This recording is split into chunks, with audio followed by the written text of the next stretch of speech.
Hi everybody, hope you're doing marvellously well. We're here at Warm Studios in Austin, Texas. So follow me, we're going to go and meet Mr. Bryce Young. Walk this way. Joe, don't you always win? He just beat me at thumb wrestling. It's not fair. He's too strong. Bryce, how are you? Good. How are you? Thanks for coming. Fantastic. Thank you. And Joe, look at that. I'm here. Thumb wrestler. Loser. I'm the thumb wrestling loser. Yeah. But that's okay. But now I owe you what? What did I? For me winning? Yeah. $3.5 million. Back massage, maybe? Okay, I can do that. I can do that. Things are getting weird. I'm leaving. Yeah. This is wonderful. Yeah. Thanks for having us. Thanks for coming out. It's been awesome. This master class Joe's been running. We've been here the last 3 days. We did tracking for 2 days. We mixed yesterday. We had 25 people from as far away as Alaska. It was awesome. Wow. We had a great time. Great band. It was awesome. It was awesome. Amazing. Yeah, and I came in and they were all doing this, and I'm like, no, not that kind of master. Like, no. I think that's when you came in and he must have been in the room. No, it's all about Joe. It's all about Joe. So tell us a little bit about the studio. When did you build this? We just built it last few years, and we opened it March of last year. So we've been open a little under a year and a half now. But Fantastic. It's been fun. Yeah. What's in this room here? So this is our B room. Come on in. I haven't even been in here yet. Really? Yeah. So the small secondary studio, but it's still a real nice space. Lots of angled walls and Wonderful. Yeah, you could do a kit here, no diffusion problem. and all kinds of stuff. 16 mic inputs on the panel. Nice. Yeah. Drum kit, vocals, guitar overdubs. God bless it. I like the color scheme. I like the color of that wood with the blue and the gray fabric. It looks great. This is the little trapdoor area we stuff Joe in if we get tired of him. That makes sense. Yeah. So SSL AWS 948 console. So you've got the DAW control, but also full flying faders in the analog mode as well. And it's cool because it's got the 24 channel imprint, but it's a 48 I/O console. And we've actually used all 48 channels, not in this room, in the A room on the session. I couldn't believe it. I think it was 47. Yeah. Just a big band and everything. So we've used Amazing. the channels. Yeah. You've got a lot of this warm gear as well. Yeah. You know about surprise. this stuff? Yeah, surprise, surprise. Amazing. Let's see how accurate it is, though. Oh, yeah, I could toast a marshmallow over that.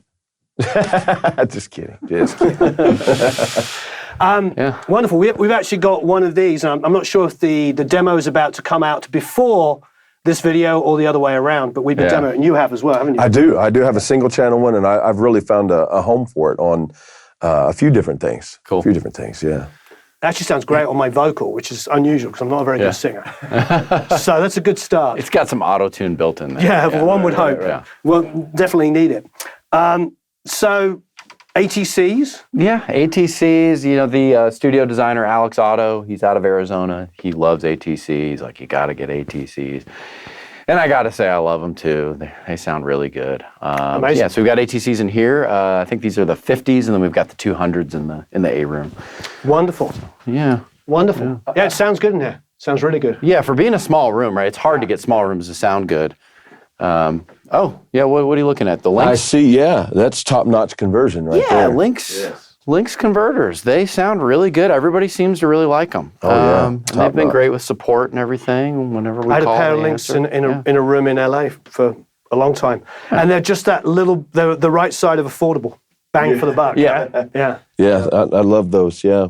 Yeah, so you got... This, I've never seen this. Tell me about this. Have you seen this? So that is a reverb unit. I actually just saw that on the website Reverb. I bought the reverb unit, and it's tube-based. So it's got vacuum tubes in it, and it's stereo. And I was like, let's check this thing out. But one of our clients says he uses it on every session. Vermona, I've never heard of it. I haven't either. That is really, I would love to come in here and run some signal through it and just see what that's all about. I've never... Yeah. I'm assuming you can drive it hard. It's got independent gain here. Doing your punk rock, just gets all kinds of crazy spring reverb going on. Nice. If anybody from Vermona is watching, my address is 123. Yeah, so all the rooms are concrete slab floor. So I'm sure we've all been in studios where they have the wood floors with the hollow cavities, and it sounds with the resonation. like So it's concrete, but it's poured on rubber. So you got 2 inches of rubber underneath the concrete, and then each room is isolated on its own piece of rubber. And obviously, the room within a room theory. Nice. Yeah. So I see you've got 2 foot switches, one to turn the sub on and off, and also one for talkback, which is great. yeah. Down here. Yeah, nice touch. Yeah, so these Genelecs have a subwoofer that's sitting somewhere back here. Great. We also have a subwoofer for these ATCs, even though we don't need it. So people like subs. So why not have it? For some genres, it's a necessary evil, isn't it? I don't know those little worms down here, the AA12. Tell me about those. Yeah, so that was our very first mic pre. When it originally came out, it was in an orange color. It's based on the That's why I remember. I remember the orange ones. You couldn't miss them in studios. Yeah. Yeah. Now I remember, Super sexy orange, right? Yeah. And they've got, Cinemag transformers, 312 circuit. They sound great. 70 dB a gain. These are probably actually one of our most what's the right word for it? Underrated products. A lot of people just haven't tried it and know about it. And so what do they retail at? They're $499 retail. Oh, nice. Great. We actually did a promo last month where you buy 2 of our microphone models and you get that for free just because we wanted more people to try it. And it was smashing promo. So that's a great idea. I got to tell you that and there's a version of that with more bells and whistles, but it's still that basic preamp, right? The Tone Beast. Yeah. The Tone Beast is the core of that, but with more bells and whistles with, you can switch op amps, you can switch transformers, you can go transformer-less on the output, various things, but it is very, it's just so wide-ranging of what you can do with that thing. You've had a Tone Beast forever, too, I've had right? a Tone Beast since, I think it's like 2015 or something. Yeah, I've still got it. This guy first called me when I was running the company by myself out of my house. I remember being in that home office talking to you, and I'm like, who is this guy? He's so happy all the time. How does he do it? Drugs. Yeah, of course. The right balance. Right, you got to find the right balance. It's all about This is a really cool product, too, this Grace monitor controller. What I love about it is no audio signal is running through that. Everything is done down here in this device here. So everything connects to your patch bay, and you just select which speakers you want to use. But it's just a really well-designed product. Grace, I know, had those preamps back in like the 90s that everybody was people love them, hip about it. I didn't even know they made these, and then no, I too, just pointed it out. Yeah, they're really nice. Oh, and you've got Trinoff in here as well. Trinoff, you familiar? I am very familiar. Our friend Stephen Slate rents a room from us in our studio, and he's been running Trinoff. He uses it on all of the speakers when he's doing the modeling. You know what? I didn't want to like it because I'm all about analog. Let's be analog. And it's expensive. Nobody wants to like something that's expensive. Well, it was actually one of our engineers brought a Trinoff device in our A room, and he was like, it's DSP processing. It does room correction, and it's going to make the room sound even better. And I was like, dude, this room sounds so good. There's no way it's going to sound better. And I was like, okay, that really works. Like, it sounds good. You have to tweak. So you can't just say sweep the room and then make it flat. That doesn't work. You have to sweep the room and kind of build some bass back in. But once we did that, I love it. Like, fantastic. Those things are great. I think Mark is a big fan, isn't he? Mark Daniel Nelson? Yeah, he's been using it for years. I suppose dumb questions, because I don't. You probably get asked dumb questions by everybody. Yeah, sure. What's your biggest selling product? If you take our 73 style preamps, combined all the different models, because we've got single channel with EQ, single channel without EQ, 2-channel, et cetera, that family does the best. Oh, okay.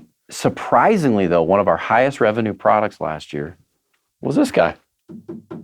That does not surprise me at all. That's our lowest margin product. From a business standpoint, we make the least amount of profit on this over anything else because we packed so much dollar amount into that. You've got Cinemag transformers, you got 4 tubes, and then you have a T4B, the Opto, made in Kentucky by Kenetech.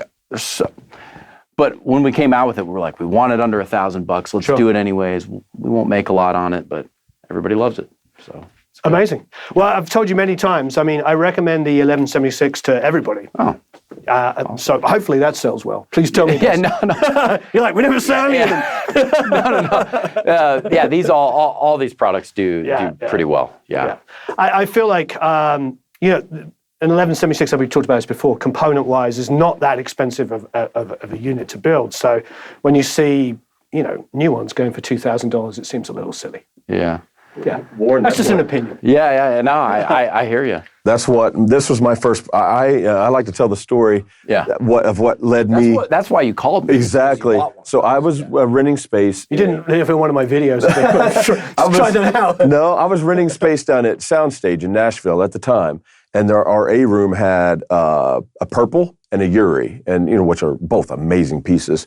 But in my little private suite, I didn't have a hardware 1176, but I had a vocal booth, and I wanted that option. I was in Guitar Center one day Sam Ash by chance, and it was on sale because it was a holiday, like Memorial Day or something, whatever. And I was like, man, that looks like the real that. That looks just like it, but that's this price because we're conditioned. We've been around Neves our whole life and APIs and all these fantastic gear. We're kind of conditioned to expect a certain price point. Anyway, I thought, I'll give it a try. Why not? I brought it in and molted a vocal through this and also molted it through the other hardware units. And I was like, uh-oh, this is the real deal. I'm going to have to buy another one now. So that's actually how I ever first formed a relationship with him, was just cold testing one of these, and all of a sudden. I think for professionals, that's the gateway drug. Yeah. Because everybody can fight over Neve stuff, and they always will. Mm-hmm. But as soon as you hear that and you go, oh, it sounds the same, but it's 1/3 the price. That's your gateway drug. Yeah, put it on a frequency analyzer. That almost performs better than than even old ones. Under like 20 dB of compression, it's flat down to like 15 hertz. David Gearin, the owner of Cinemag, helped make sure, tweak the design. He always wants to put his hands on any finished product that his transformers are in. And he was like, dude, we're flat down to 15 hertz. I was like, no way, send it to me. How did you do this? And obviously we replicated the vintage circuit, but he's good at kind of massaging things with his transformers and making sure things Now, you may not want to say, but just because I know that a lot of people out here, they're Rev A, Rev E, Rev F, people. Is there a specific one that it would be closest to, or you really Rev D. Rev D. Yep. Okay, perfect. I'm sure that's. And for an idiot like me, why Rev D? I think when I decided to make one, I was like, well, what's one of the most popular models? That was before all the Blue Stripe hype. Okay. So it was like, Blackface was kind of, the Rev D was sort of the one that people liked. Later, they removed the input transformer, I think on Rev E or F or something. So I was like, well, I definitely want transformers.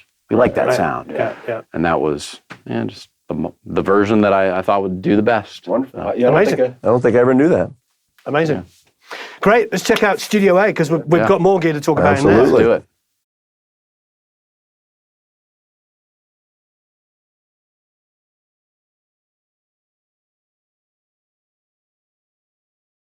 Wow. Well, obviously considerably bigger. Yep. Got some space in here, that's for sure.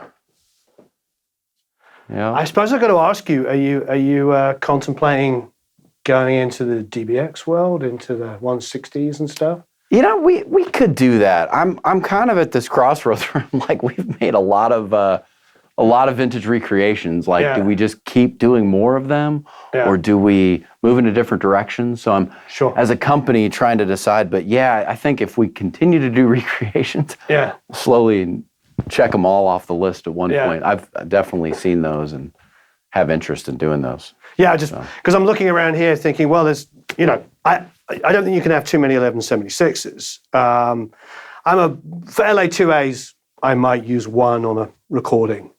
But 160s, 1176 is my perfect combination. Are you a 160 into 1176 guy? I love 160s and 1176s. Yeah, I use a lot more of them than I do. I love, like, for example, if I want to put in a vocal out front, a lead vocal out front, this is the guy. And sometimes background vocals, if you want to cause separation, you go to an optical circuit like a 3A or a 2A because of the different release. Yep. So, that's one of my main uses for 2As would be probably background vocals, Now, we've been talking about kind of the flagship products. I think this is probably another one as well, isn't it? That did far better than we expected it to do, because I was like, yeah, everybody wants a G-Comp style compressor, but like, how many people really need one? Yeah, they can use plugins, or maybe they feel plugins will be good enough. We've sold thousands of those. I'm shocked. So it doesn't surprise me. I got to ask you your opinion. The one thing I'm nervous about when I'm mixing, if I'm mixing in a box, is my master bus. Yeah. I will, and you were doing it yesterday when you were mixing. If I don't have to put anything plug-in wise on my master bus, I'm a happy bunny. I'll do it all there. I'm so nervous about sticking a plug-in on and just, but I will go hardware all day on my master bus. Do you find if you're mixing in a box, you'll break out to something like this? When I'm in my home studio, I have a chain that I like to insert, a couple different options. Yeah. I have this, and I have a real SSL that was pulled out of a console and repackaged, so it kind of looks generic, but it's the guts of I think it was a 4000G console. And I got to say, I use this one more simply because it has more options that the softer ratio, which is really cool. And on the high frequency roll-offs, the original mine didn't. They don't have any. Yeah. And so what that can do to a kick drum. It's really a beneficial thing.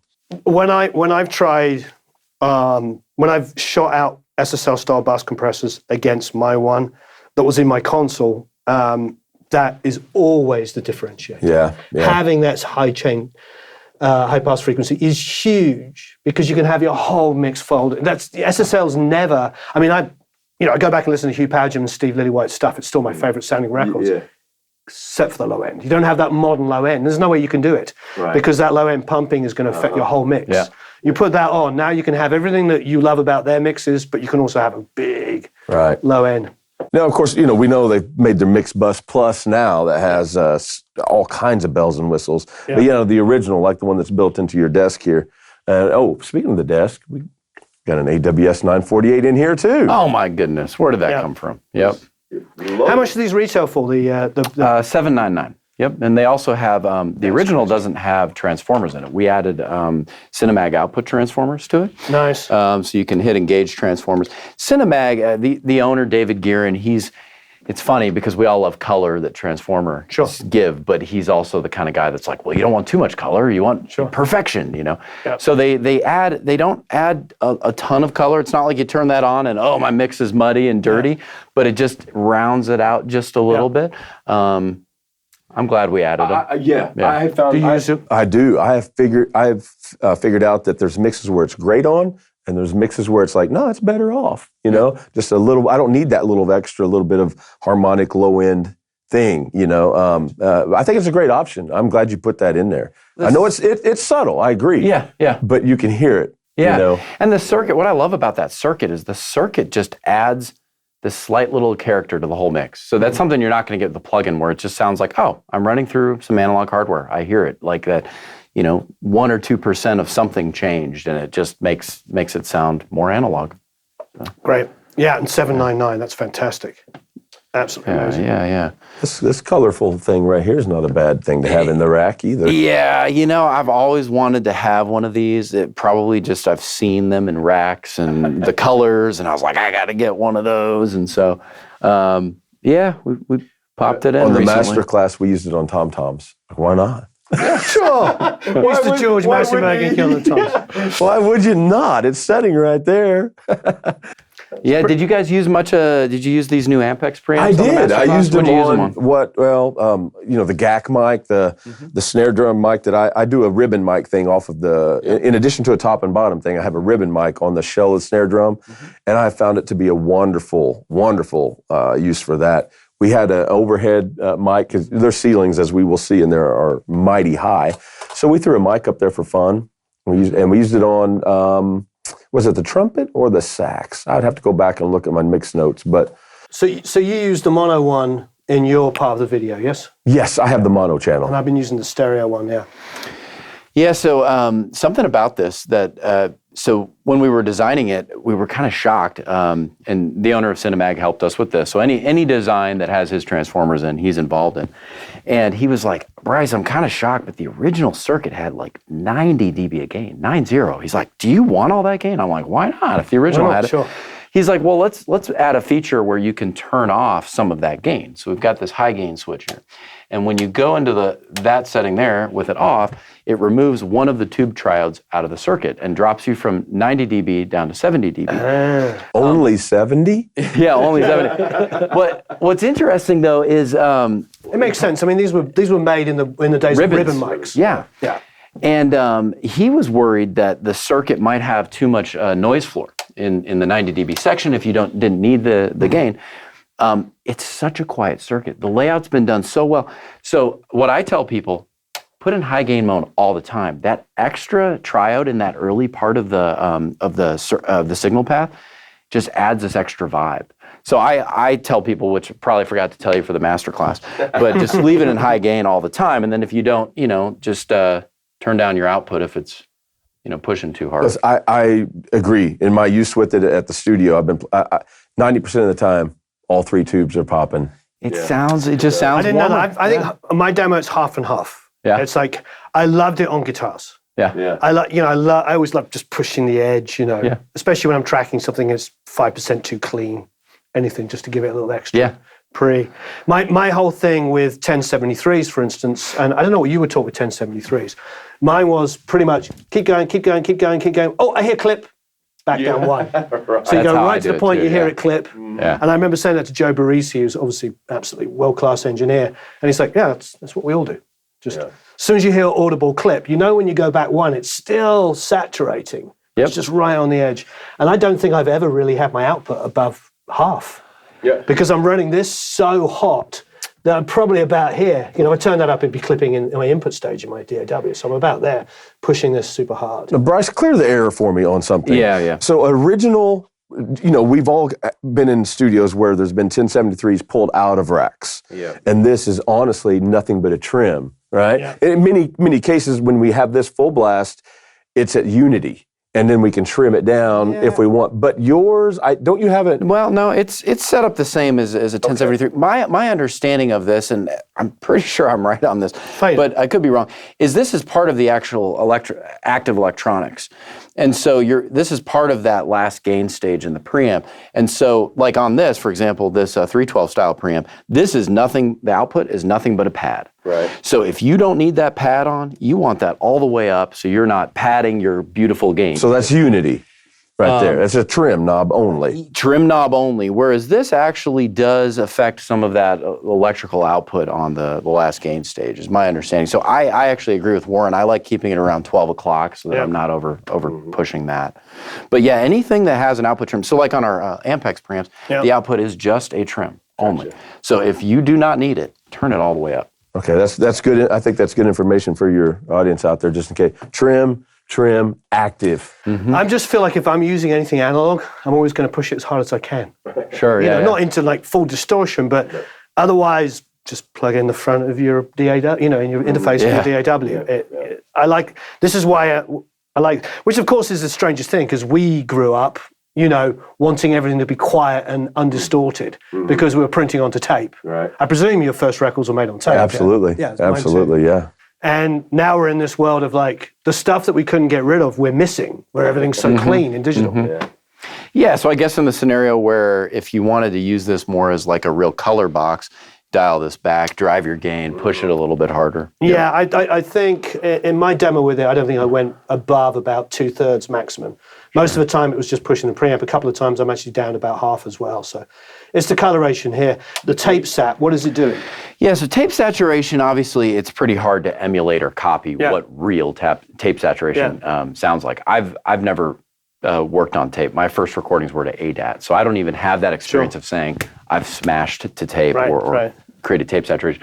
So what that is it's a circuit of transistors that's designed to give a similar sound as that. Okay. It does add a little bit of gain to the circuit. What's interesting about it is, like anything, if you're going to clip it, so it's a tough feature to have. So let me give you an example. You have a vocalist, they're singing. You're like, I'm going to turn on tape saturate. You dial it in, it's saturating just right. Then the vocalist belts out, and then they clip, right? So I like that feature on the stereo version, the version you have, to run a final mix through. Then you can dial in just the right where amount. It's got a limited dynamic range. Okay. I have found myself using it for distortion I mean, that's the only time I You can do engage that it. too. You know, room mics or my bass extra as snare well. drum mic. If I want a little extra grit, I've popped that on there. But I haven't used it otherwise. I haven't used it for something that I want clean or on a stereo mix yet. That may be something fun to play with. You bring up a good point too. There was a video that I saw online where somebody just distorted the heck out of it with the tape saturation, just let it drive, and then did parallel, had a clean, and then just mixed it blended in back just slightly in. at the bottom. Yeah.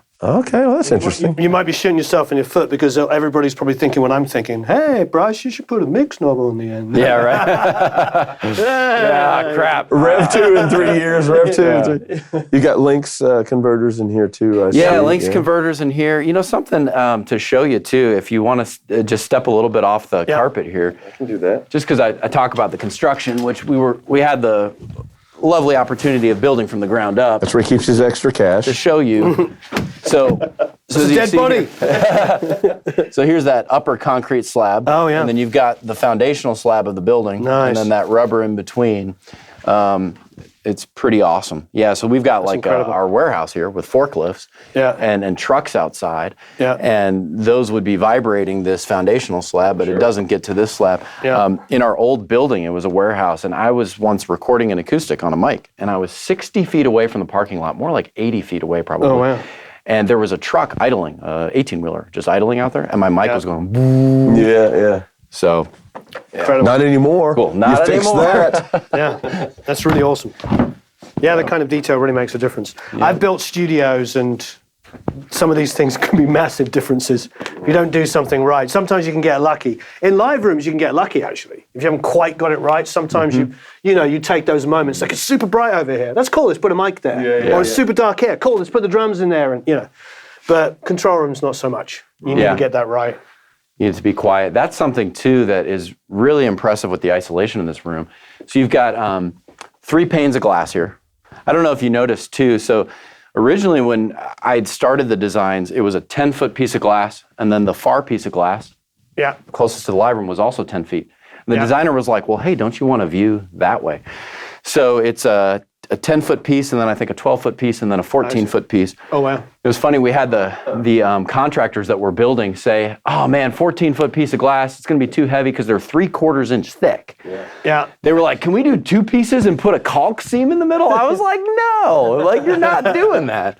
Yeah. But the isolation here, we should show how good that isolation. You're a drummer, right? Oh, there's nothing. Go out there and drum. There's nothing. There's nothing. Just go out and drum. You've been telling people that you're a drummer, so you got to prove this now. So we'll leave the doors open for a second. Yeah. Leave the doors open for a second. Leave the doors open. So we can Okay. hear it bleed in, and then we'll close the door. Okay. Yeah. I'm going to destroy my ears. I have no earplugs. But I'm going to do this for the PLAP audience because I love them. Well, let's see. We'll just do a... Keep playing. All right, so you got one door, Yeah. and then wait till we get the second door.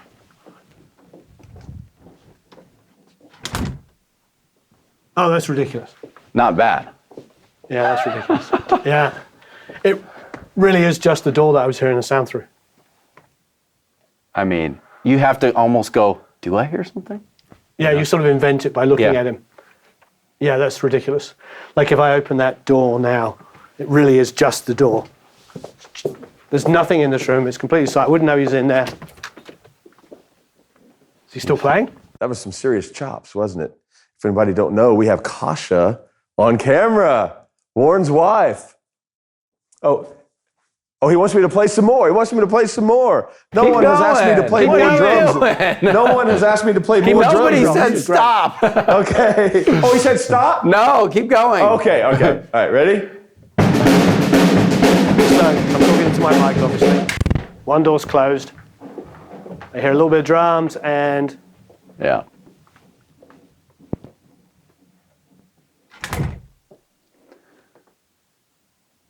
that's ridiculous. That's great. That's really, really good. Yeah, these doors, obviously they're acoustic doors, but they also have this drop-down feature, which is kind of cool. When they were first installed, they were installed incorrectly. Yeah. When the door closes, it drops down to close that air gap down at the bottom. Nice. Yeah. Pretty cool. I love this no expense spared approach, my friend. This is really great. Oh, yeah, I'll really, grab really great. Joe. right, buddy. Is that enough? All right. Hey, John. Just for the record, what song was I playing? That's going to be a question for Warren. It's. Are you ready, Steve? Ballroom Blitz. Ballroom Blitz. Ballroom Blitz. Yeah, there you go. Yeah. But you heard me doing that. Yeah. Hey, so because you were talking eloquently about the Tone Beast, there's one here. Talk us through it, Joe. Well, okay, so what I love about it, who doesn't love an API 312 circuit, right? I mean, that at its core, that's essentially what it is. But what I've really found cool is, so the vintage and the clean is op amp, right? Well, it should say right next to it, let's see here. So you've got discrete amplifier, which means, discrete op amp. Okay. And then you've got your transformer. Yeah, so the transformer, I love nickel. I really, and it's 50% nickel. Yep. Yeah.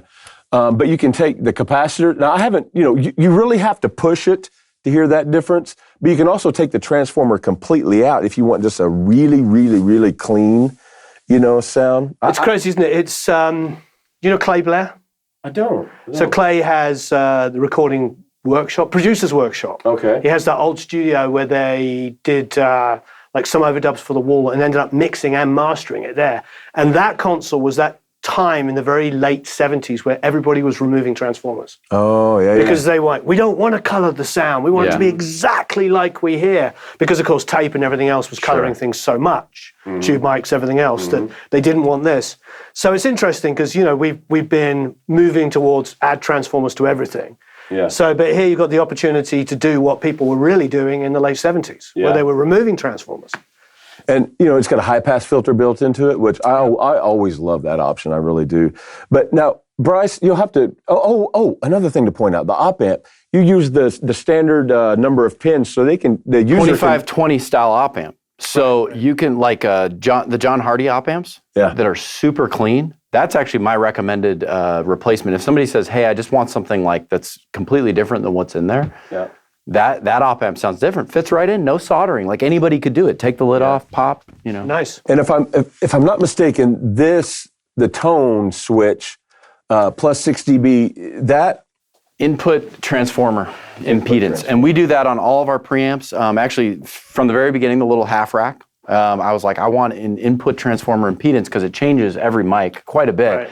Usually when it's pushed in, it drops the input transformer. So did you have it on your 73s as well? On the 73s and on the Ampexes, which you are borrowing right now too. That's what that is, that tone switch. Okay. Now tell me, which one is more true to the original 312 circuit? Believe it or not, tone pushed in is more similar. So that's I just want the listeners to hear that in case they get it and they want to be as pure to the original concept as possible, tone in. Yeah, which is interesting because it's not really, tone in isn't necessarily the right impedance for condenser mics. But I think because it gives that additional 6 dB of gain, it was the 312 way of getting higher amounts of gain. Let's just wire this transformer. Because the 312 style circuit is so simple. It's a simple 2520 style op amp, input transformer, output transformer. That's it. Like on a Neve, you've got 3 gain stages. Like this is one gain stage. So they're like, where are we going to get the gain? Let's get it from the input transformer. And then, you're getting a lot of gain, it sounds fine. Basically, tone in gives you a little bit more color. I like that we say, hey, if you don't need all the gain, pop that out. Yeah. It's a little bit more transparent. Right. How much are those going for? These go for $649. It's nice. That honestly should be more. They really should, because that's versatile. You got 3 Cinemags in there. Yeah. That's really cool. Very, very If you want to edit that out and change the price, I'm sure Eric can do that. Eric, you want to be able to be on standby to edit that? Yeah, it's really for us. It's about just to put a plug in about Warm. It's really about making gear the price we think it should be, and then knowing that hey, that's such a good price, it will sell, and not worrying so much about did I make X percentage of margin? It's like no, let's make something we know is awesome. Let's get the price where we know people will appreciate it. And then we sell lots of them. Okay, we didn't make as much as some brands make on their preamps, but we sell a lot of them. So that's kind of the model that Warm Audio came in and changed in 2012 is it's not about making a lot of margin on every unit sold. It's about selling lots of units. I wish I would. I don't know how I overlooked it. I was in here 3 days for a masterclass, friends, and I'm just now realizing there's a Brickassium. Yeah, you could have been using the I could have been Bricassi using the it whole and never time. even patched it. Drat. I want to quickly look over here and make sure we've gone through everything. We've got the 273 with EQs. We talked about these. Have you got into Neve style compressors? We have not. Nope. What do you think? Is that that's something to go towards? Maybe. I don't know how many people are wanting that. You mean like the diode bridge stuff? Yeah. Might be, kind of like the DBX 160. That might be one of the next things to check off the list one of these days. Yeah. So obviously you've got some people that are not used to the large speakers that are, 10 feet away from your head. They want something closer. So we've got these. And actually, they look like they're motorized, but it's actually Joe's muscles. He's lifting them. Yep. Wow, so those Trio 11s. Yep. And I these have a are pair myself. okay. Know them well. Yeah, and these are running through the Trinov as well, so it's kind of cool. That's an interesting and good combinations because with the Beryllium tweeters, we went to the factory, did the tour. I know these speakers really well. These are like, the detail on the high end's amazing, but is this a good way of describing it? They're soft. Like you hear all the high end, but the ATCs, they grab you. They're a very classic mid-range forward speaker like PMC, ATC, Genel X, where the Focals have a whole different aesthetic. They're all about being really deep in the high end. Do you use Focals? I don't. I've honestly very little experience with them. I have never been in a You're room. an NS10 guy though, aren't you? I love NS10s. So you're mid-range forward, because NS10's got 7 dB at 1.5. And my primary, my main speakers right now are Adams, the S series, which are also kind of a little bit more forward. classic forward, not as much, in the modern reach through the speaker kind of thing, Yeah, these are very much like if you want to test your reverb tail, get the M7 up, you'll hear it just kind of go off into the distance. Okay. They have so much depth in the high end. Yeah. Where ATCs, PMCs, Genel X, that stuff is like, whoa, attack you. Walk this way. so come on. That's Jimmy Prince. Come on in the live room, which, Joe, you've had some time to work in here. I did. I just had 2 days of tracking in here. How did everything go? It went very well. Keep talking. I'm going to go up here. So I haven't actually been up there. Warren's getting exploring. lost already. Yeah, he's going. I'm getting lost already. You go catch a nap. Why wouldn't you? But yeah, no, we actually had the drummer's kit right here, and what I was really impressed with was the low end of the room. The low end, room sounds are room sounds to a point, but there's also how does it sound in various frequency ranges, and the low end is always a unique one. Yeah. And this one was really, really good. The kick drum sounded really good in the room. Good. Because you'd think that would be one of the bigger problems of a room this live. You'd think the kick drum might get out of control in here. Yeah. But that's one thing we've kind of been surprised with. And I was actually worried about that. Like, I was like, I love the aesthetic. I love the brick walls. Please don't put foam on my brick walls, Like, I wanted to keep the aesthetic. And the acoustic designer, Alex Otto, was like, I think I can keep it all. I think it's going to work. And the first drum session we did in here, actually, it was the band Nothing More. And they put the drummer underneath here. So they got some of that room and they got some of this tighter room. And the drummer and his producer both said, this is the best drum room we've ever heard. And I was like, really? I mean, they've been all over the place in lots of cool studios. And they go, yeah, but like, since it's a live room, like a pretty lively room, we think the decay time, we just kind of got lucky with like the tempo and everything, and just everything just kind of matched up with how it echoed. And then that same engineer came in and did another session a couple weeks later with like a super smooth, slow moving band. And he's like, dude, the decay was perfect again. He's like, something about this room. So we've had a far better response than I expected. And I gotta give the hats off to Alex Otto, who designed the whole thing and was very particular about all his measurements and everything. But yeah, so it's live, but you've got, we've got gobos, we've got like a foldable wall you could wrap around. Obviously, you could throw a drummer in one of these ISO booths if you wanted to make things even smaller. But yeah, I feel like we've got, hopefully, the best of all worlds. We don't have concert hall big, but we've got... No, but you've got the high ceiling, which snare drums love. What are we reaching up there? The center pitch is 26 feet. Yep. Yeah, that's high. Yeah, it is. It's pretty. I love the wood. The big wood beams. Yeah, they're solid. They're solid wood beams. I mean, this isn't actually. This is kind of interesting to tell you a little bit about what this is, because you got these wood beams and then these two sections. So this is structural. But what it is there's actually a metal pole in here, and it's holding up the second floor, which is an office space up there. But since this is a studio, room within a room, you don't want the office space. Let's say there's somebody up there having a party in the office space. We don't want that vibrating. So that metal pipe comes down, and actually there's a hole cut out of this slab. It goes through that slab down to the foundational slab below that. So yeah, you've got fully decoupled second story. But yeah, all these wood beams that you're seeing here, these are all solid wood. And man, I'm so lucky that we purchased them 6 months before the pandemic when wood went up and everything. Wow. So we what really is it, got do you know? lucky. I'm more What is intrigued. that again? Fir, a Douglas fir. Oh, wow. Yeah. And you can see the sap coming out on some of these. That's nice. Yeah. Yeah, it's kind of got it looks like a barn that's just kind of just kept going up. But it's that like modern, like like the warehouse that's been converted into Yeah, a a little really bit cool. industrial. Yeah. It's got a nice blend. Yeah, and we actually weren't planning on having the loft at all at first. We were going to sheetrock that up, or we weren't really sure what to do with that. And then he was like, dude, you should make it a loft. And I was like, how? And so it was actually an afterthought. After the whole studio was done, we had to cover everything up with plastic. And you can't fit a staircase like this in the door. So this had to be built on site, all welded together and put up after Really? the rest of the studio was built. So was Yeah. it designed for this? Yeah, they designed all the pieces, but they had, look at all the weld points. All this was done here on site, put together. Jeez. Yeah. Yeah, I just went up there. Yeah, it's a fun hangout up there.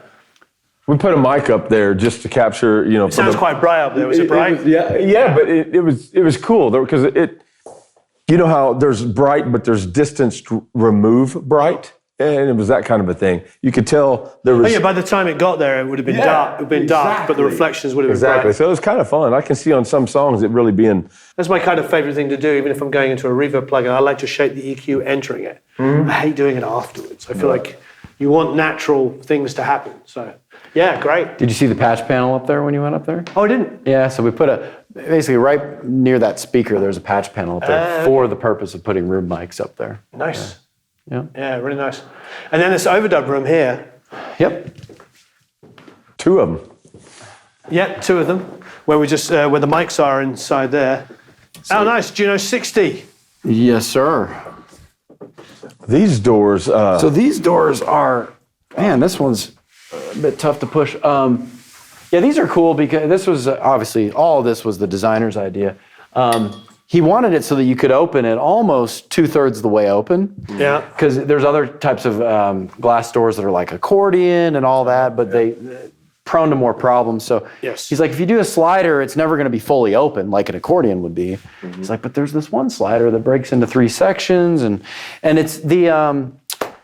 I'm trying to remember I think it's 40 dB of attenuation which isn't insane, but he's like, it's doing that even down at like 80 hertz. It's 40 dB of attenuation with both closed. Oh, that's both. Okay, Both okay. closed. Yeah. So you can if you go on the other side and, I want to see you do a dance here in a second, sing and dance for us. Well, you. Oh yeah. He's wail on a dancing. guitar. Here we go. We do that too. I'm all about these pedals. I still haven't tried the pedals. We could do that and we could close the door and kind of see what it does. Yeah.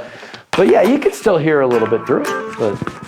But the sidelines would be incredible for the drummer and Now, this is big enough. If you had a producer come in that was dead set that the piano and drums had to play at the same time, you put the piano in here. Yeah. Oh, wow. I didn't realize you made this is the jet phaser. Yeah.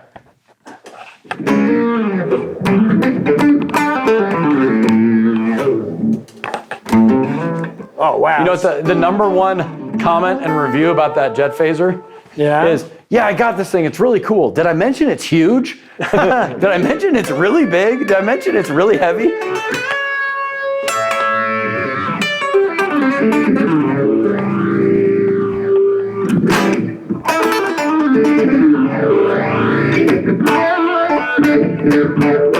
So this guy can actually play too. Wow. That's great.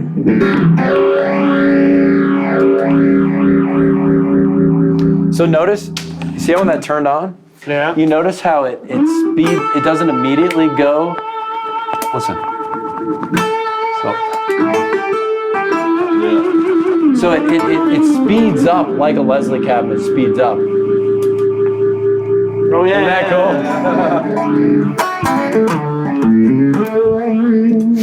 So the warm drive. Got some level out of that guy. Woo! Got a little boost on that one. Yeah. So this is, I suppose, this is what. Yeah.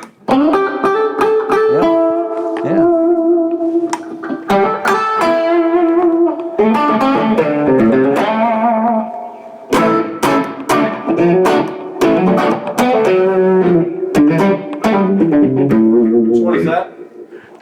This is the. Yeah, that's Klon. a Klon.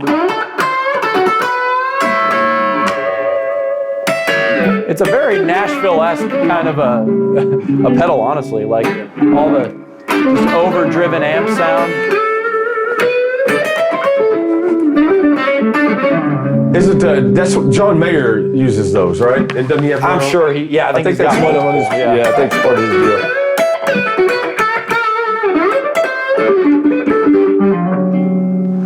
Let's turn this down because it was ridiculous before.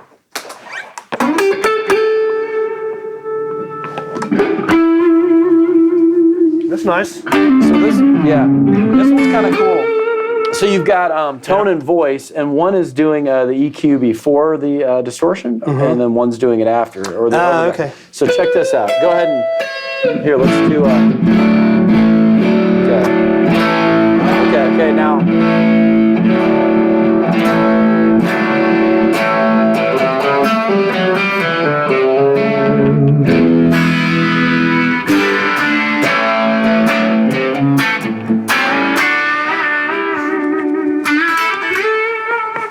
So this is. Okay, so a cool story about this. So, I don't know if you heard of the original. It's called the Fox Tone Machine. Yeah. You've heard of it? Okay, Yes, and yeah. they made them fuzzy like this too. So when we were looking for pedals to make, I was like, well, I don't want to just make a pedal that doesn't sound like the old one. And so I was calling around old like component warehouses and asking them give them a list of transistors that I knew were in old pedals. I'm like, do you have these? And this one shop said, we have 60,000 of the transistors that are in these, and I couldn't find them anywhere else. Is this the germaniums? It's actually silicon. The originals were silicon, but it's Fairchild. They're Fairchild transistors. And this pedal came out, I think, in 1972 or something like that. It's known for being used on like Sly and the Family Stone and some of the Funkadelic stuff. But there's 4 of those transistors in each one. So anyways, we can make a lot of pedals with those transistors. But this Octafuzz switch is out of this world. So let's see here.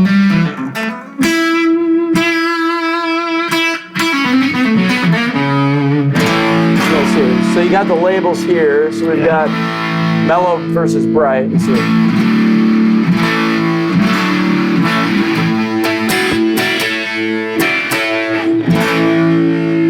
Now check this out. Do some crazy soloing right up here in the upper neck area. You do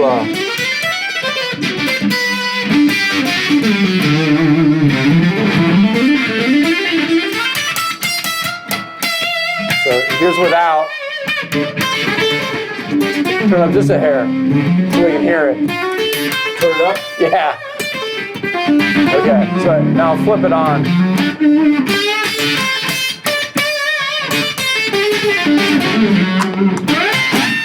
There you go. There you go.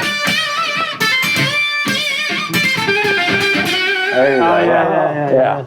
Let's put it on that bit.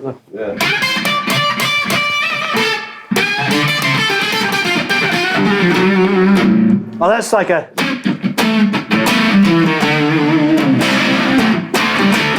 That's it. Yeah.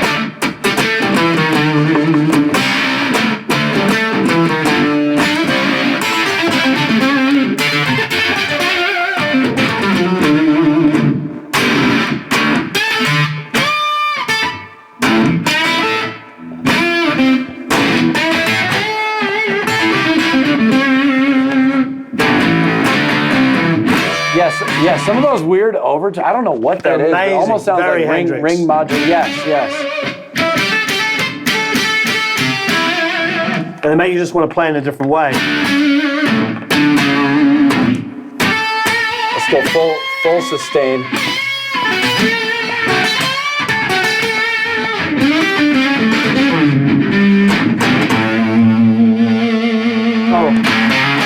Oh wow. That sounds great.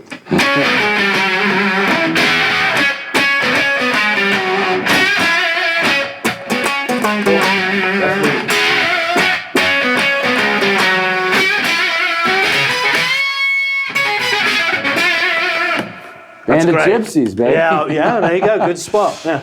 They don't know. Love it. That jet phaser was really cool. Yeah. Yeah, no, I like that. They're all cool. Well, they're all cool, yeah. I'm not the biggest Klon fan, so Yeah. I was like, yeah, it sounds like a Klon. Yeah. This is really amazing. Yeah. You probably sell snizzle tons of these, though. Yeah.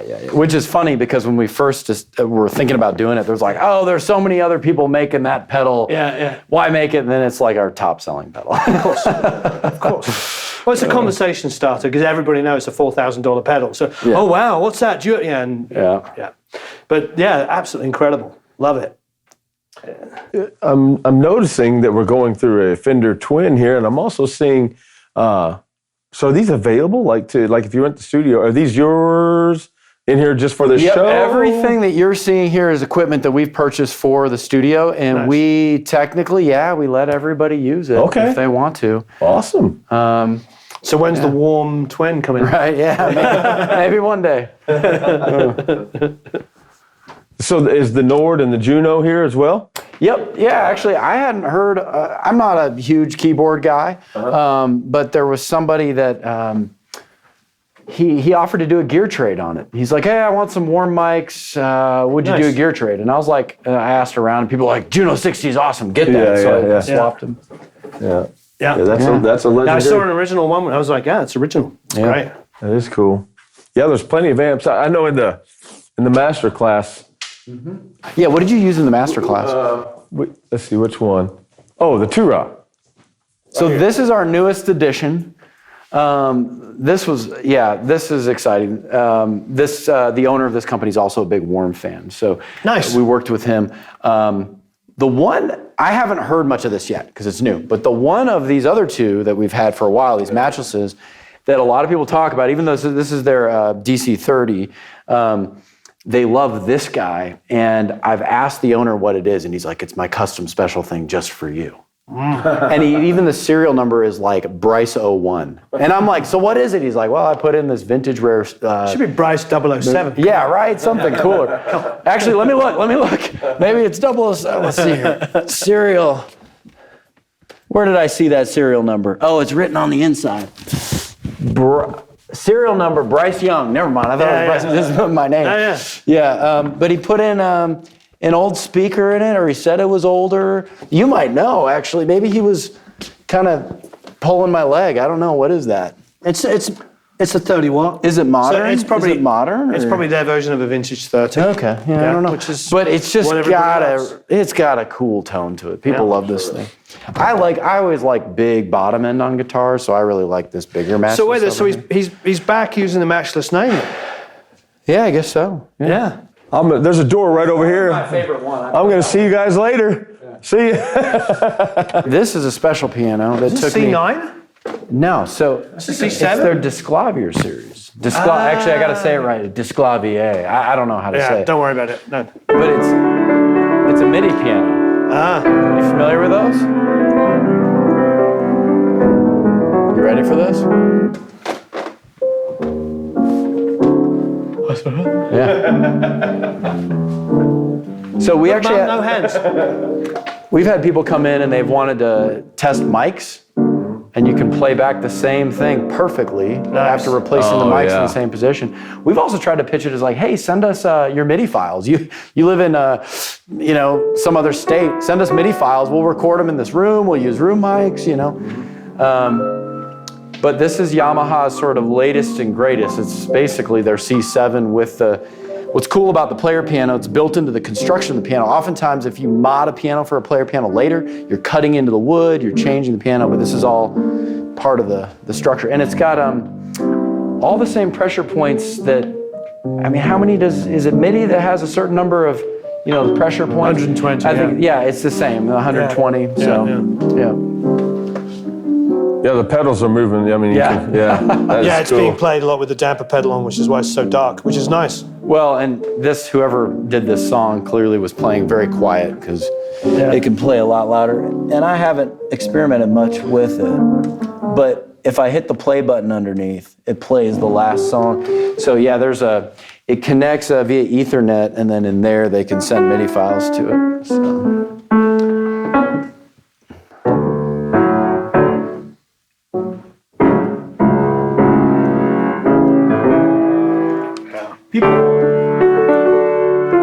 People ask about studio pianos and why do I see so many Yamahas? Why do I see so many C7s? And Warren could probably chime in on it, but the bottom end still has an attack and presence. It's a tight bottom end. It's not booming out of control, and it's got enough natural sparkle that it fits within a rhythm section. So you're trying to fight against guitars, you're trying to fight against other keyboard passes and B3s and everything else. The C7 This one's special, though. I had a C7 for a long time. When we did Someone Like You, Adele, that was a C7. This is better sounding. They naturally find their way through a mix a little bit better without as much help. Yeah. And as long story short. Ours was Randy Staub's, like a real great piano player. This is, this is really nice. So it's Disclavier. Is there anything else about it that's special? So apparently it's a collaboration between Yamaha and, I don't know piano brands that well, but is there a German brand named like Bosendorf or something like that? Yeah, Bosendorf, yeah. So they I guess it's a collaboration between the two. This is if you were to say to the Yamaha people, this is a a C7, they would say no, it's not. No, it's not. It's a different Doesn't thing. sound anything like mine at all, but it sounds better than my old one. It's very It's very. It's so balanced. It's balanced, but it's very. It's warmer than I'm warm. It's very classical. It's very tight. I wish I was a better piano player to show it off, but it's. I don't know. I don't explain it. It's more. It's not grandiose. That's the wrong word. It's got a real statement about it. Where what I like about C7s is they can be, like you just said, they can be not invisible. That's a horrible way of describing it, but they can fit so well into a track. They're amazing for that, and they can be the perfect accompaniment. This has got a lot of personality, but in an even way, because sometimes personality implies, this note's kind of weird and twilly. Guitars that have personalities usually mean that they fret out. And, you know what I mean? Yeah. And another thing about Yamaha, about their the damper system, they're quiet. I've been in studios with a lot of different pianos, and you put the mics up here and you really hear that damper closing. Yeah, and Yamaha has a really just a, on stage it really wouldn't matter, right? But in the studio, when you got microphones this far from it matters. It matters. Yes. We had a pianist come in here that had done all her work on Steinway. She was like, I just don't know about Yamaha, I just don't know about it. And we're like, well, let's set up a couple mics, have you go in there and play. And then we pulled up her previous recordings on the Steinway, played this back, and she's like, oh, wow. She's like, okay, this is, I'm sold. Yeah, I'm hearing what he's talking about. It's different. My like our C7 is a sharper, brighter sound. It's also the action's really nice. Because I'm not really a piano player. I'm a guitar player, plays piano. I'm not a piano player. And the action on this is just perfect. I could play this for hours and be tracking and, punching in, doing all the pop piano stuff that we have to do. And my hand's not going to drop off. But it's not light. Does that make sense? Play it. Just put your hands on it. It's not a light action, but it's not a heavy action. You know what I mean? It's a medium action. It's weird. It's very defined. It's very it's got that, you know what I mean? It's got that bounce to it, but I don't know anything about enough about pianos to have any idea to know why it's so different, but pretty freaking amazing. So you got wheels so you can steal it. It does have wheels, so I can steal it. Yeah, I don't know that I could get that in the stove. The carry-on. Yeah, we didn't have that for a little while, and so they were just resting on the normal wheels. And then we had a couple people want to move it, and it started creating compression marks. You can see some of them on the floor here. Yeah. So I was like, we got to get a proper dolly for it. And this also allows it to easily go in that ISO booth. That's what I was get thinking. it over there. You get a couple of guys on one end. You lift the the tire over the tracks. Yeah. So yeah, But you could, if somebody was really curious about the ultimate piano recording and wanted to move it around, you can easily do that, because pianos otherwise are not really very mover friendly. Yeah. It's a great instrument, Bryce. It's beautiful. We have done, I wouldn't say a lot, but we've done a few sessions of jazz. Yeah, actually, Is there I've got a scene in track I Austin can for show jazz you. and stuff?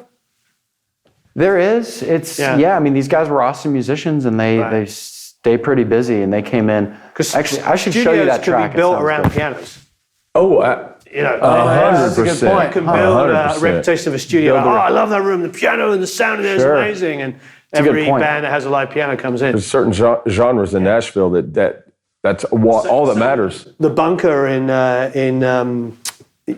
Brooklyn, they have this insane piano, and they're just booked out with jazz gigs all the time. Quartets coming in.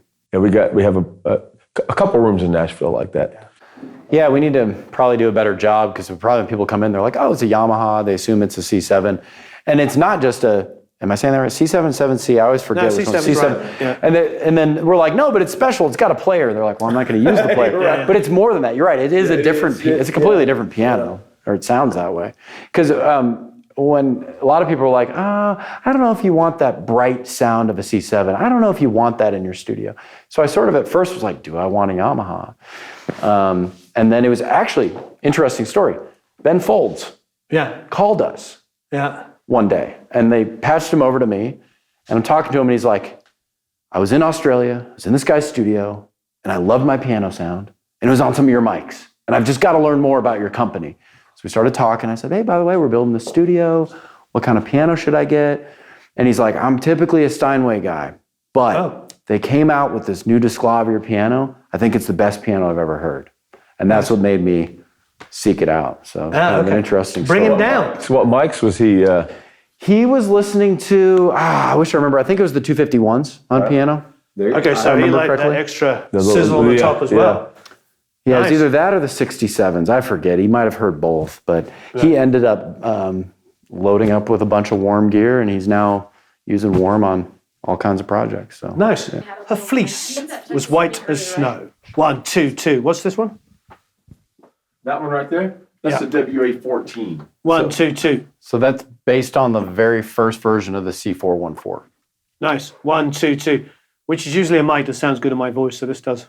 Yeah, it's the brass capsule, right? 1, 2, 2, And 2. here's 1. headphone volume right here. Okay, great. Yeah, the volume's good. 1, 2. Mary had a little lamb. And then 3. 1, 2, 2, 1, 2. What's this? U80. So that's our WA87. So U87 style. 1, 2, 2, 1, 2, 2. Yeah, definitely got a lot better high mids. But I like this one, strangely enough, on my voice for voiceover-y stuff. 1, 2, 2. Yeah. If I was for the audio book, this probably would be right. Although it's a bit more susceptible to pops. But that's a 47 capsule. No pop filter. That's a 47 capsule. But without the pop filter. 1, 2, 2. What'd you say? 1, yeah, 2, 47 2. capsule. Yep. 1, 2, 1, 2, 2. Yeah, sounds great. 1, 2, 2. None of them are siblinty. Is that a word? Yeah. None of them are siblinty, which is good.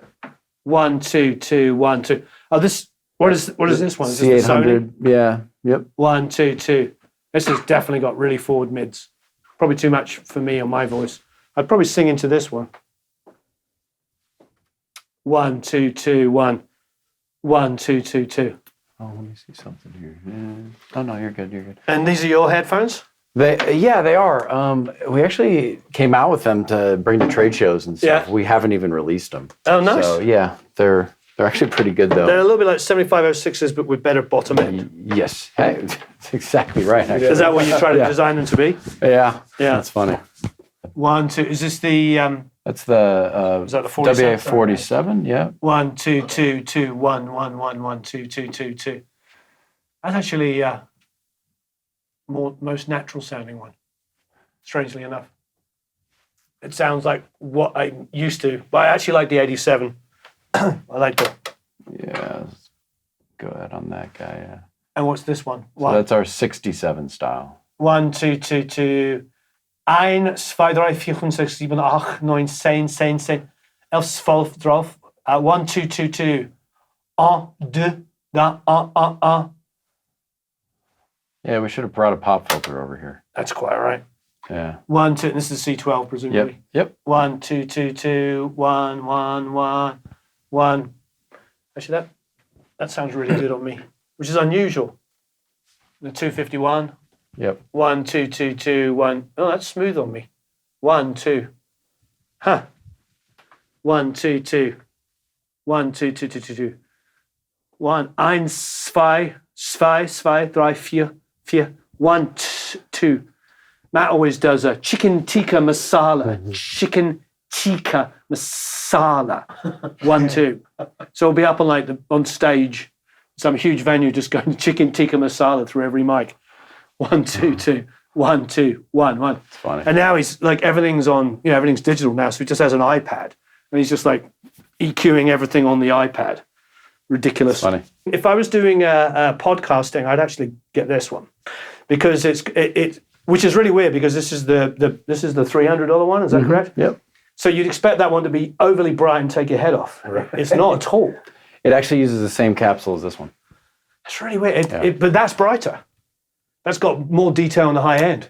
I'd sing through this. This was phenomenal. This would be my singing mic. But for podcasting stuff, because in podcasting you always want that kind of, hi there.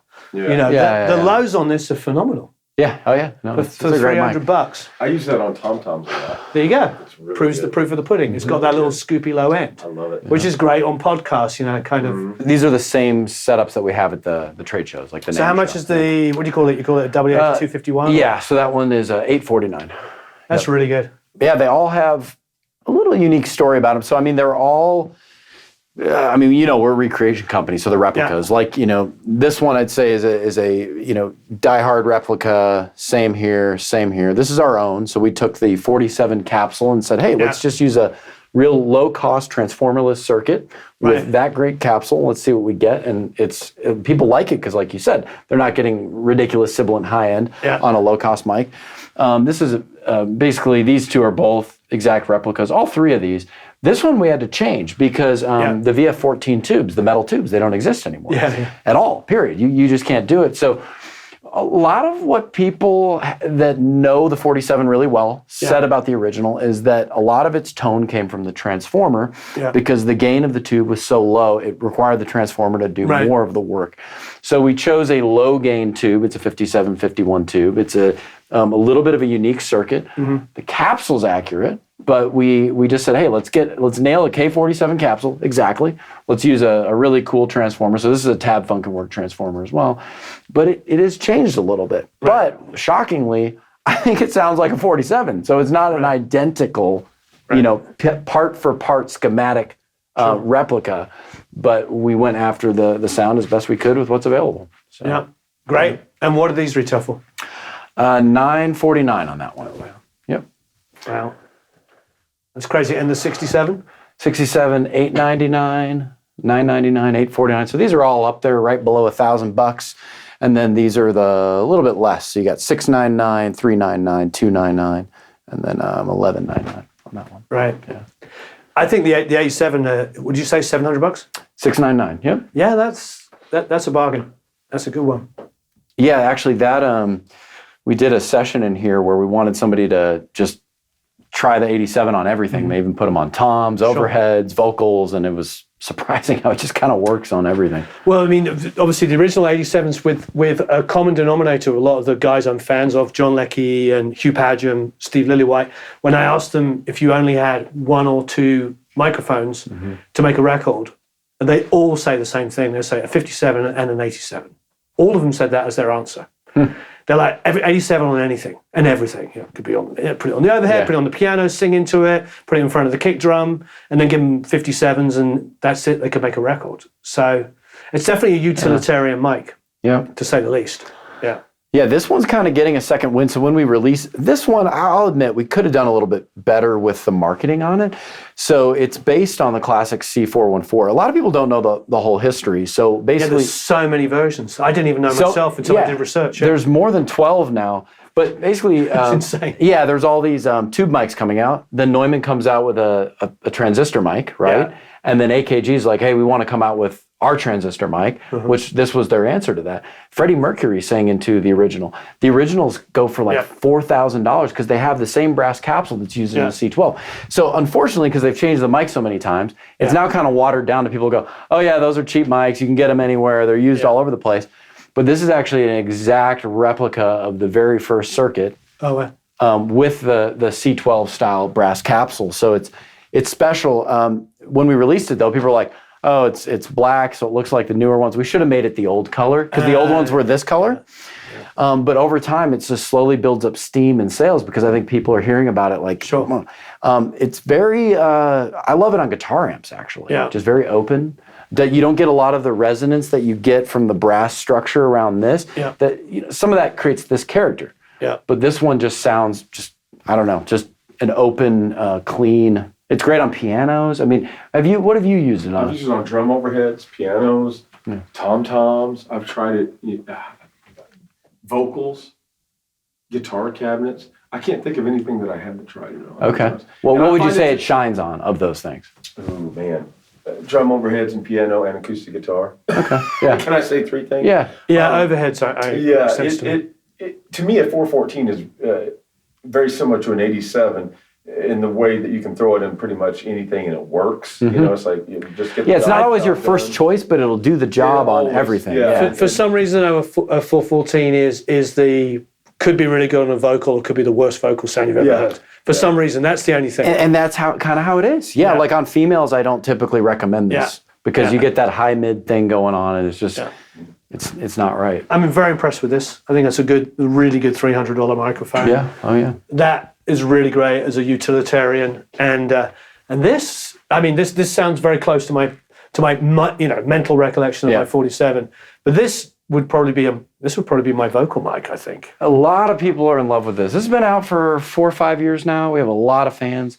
Some of those fans are becoming fans of this one too. We only just released this guy though, so but yeah. Well, how similar are they? Because in theory they're fairly identical. So this is using a Cinemag transformer, which is cleaner. And this is using that Tab Funkenwerk, which just adds that. I mean, I could hear it when I was listening to your voice. Just adds that kind of interesting hair on the top. Right. Even though it's not sibilant, it's just like there's some magic going on. Yeah. This one's just a little bit more neutral sounding. Right. So. But otherwise, they're pretty similar circuits. I almost basically similar. Identical. Yeah. But what's interesting for me is I find that, that's something and it's not surprising you did it last.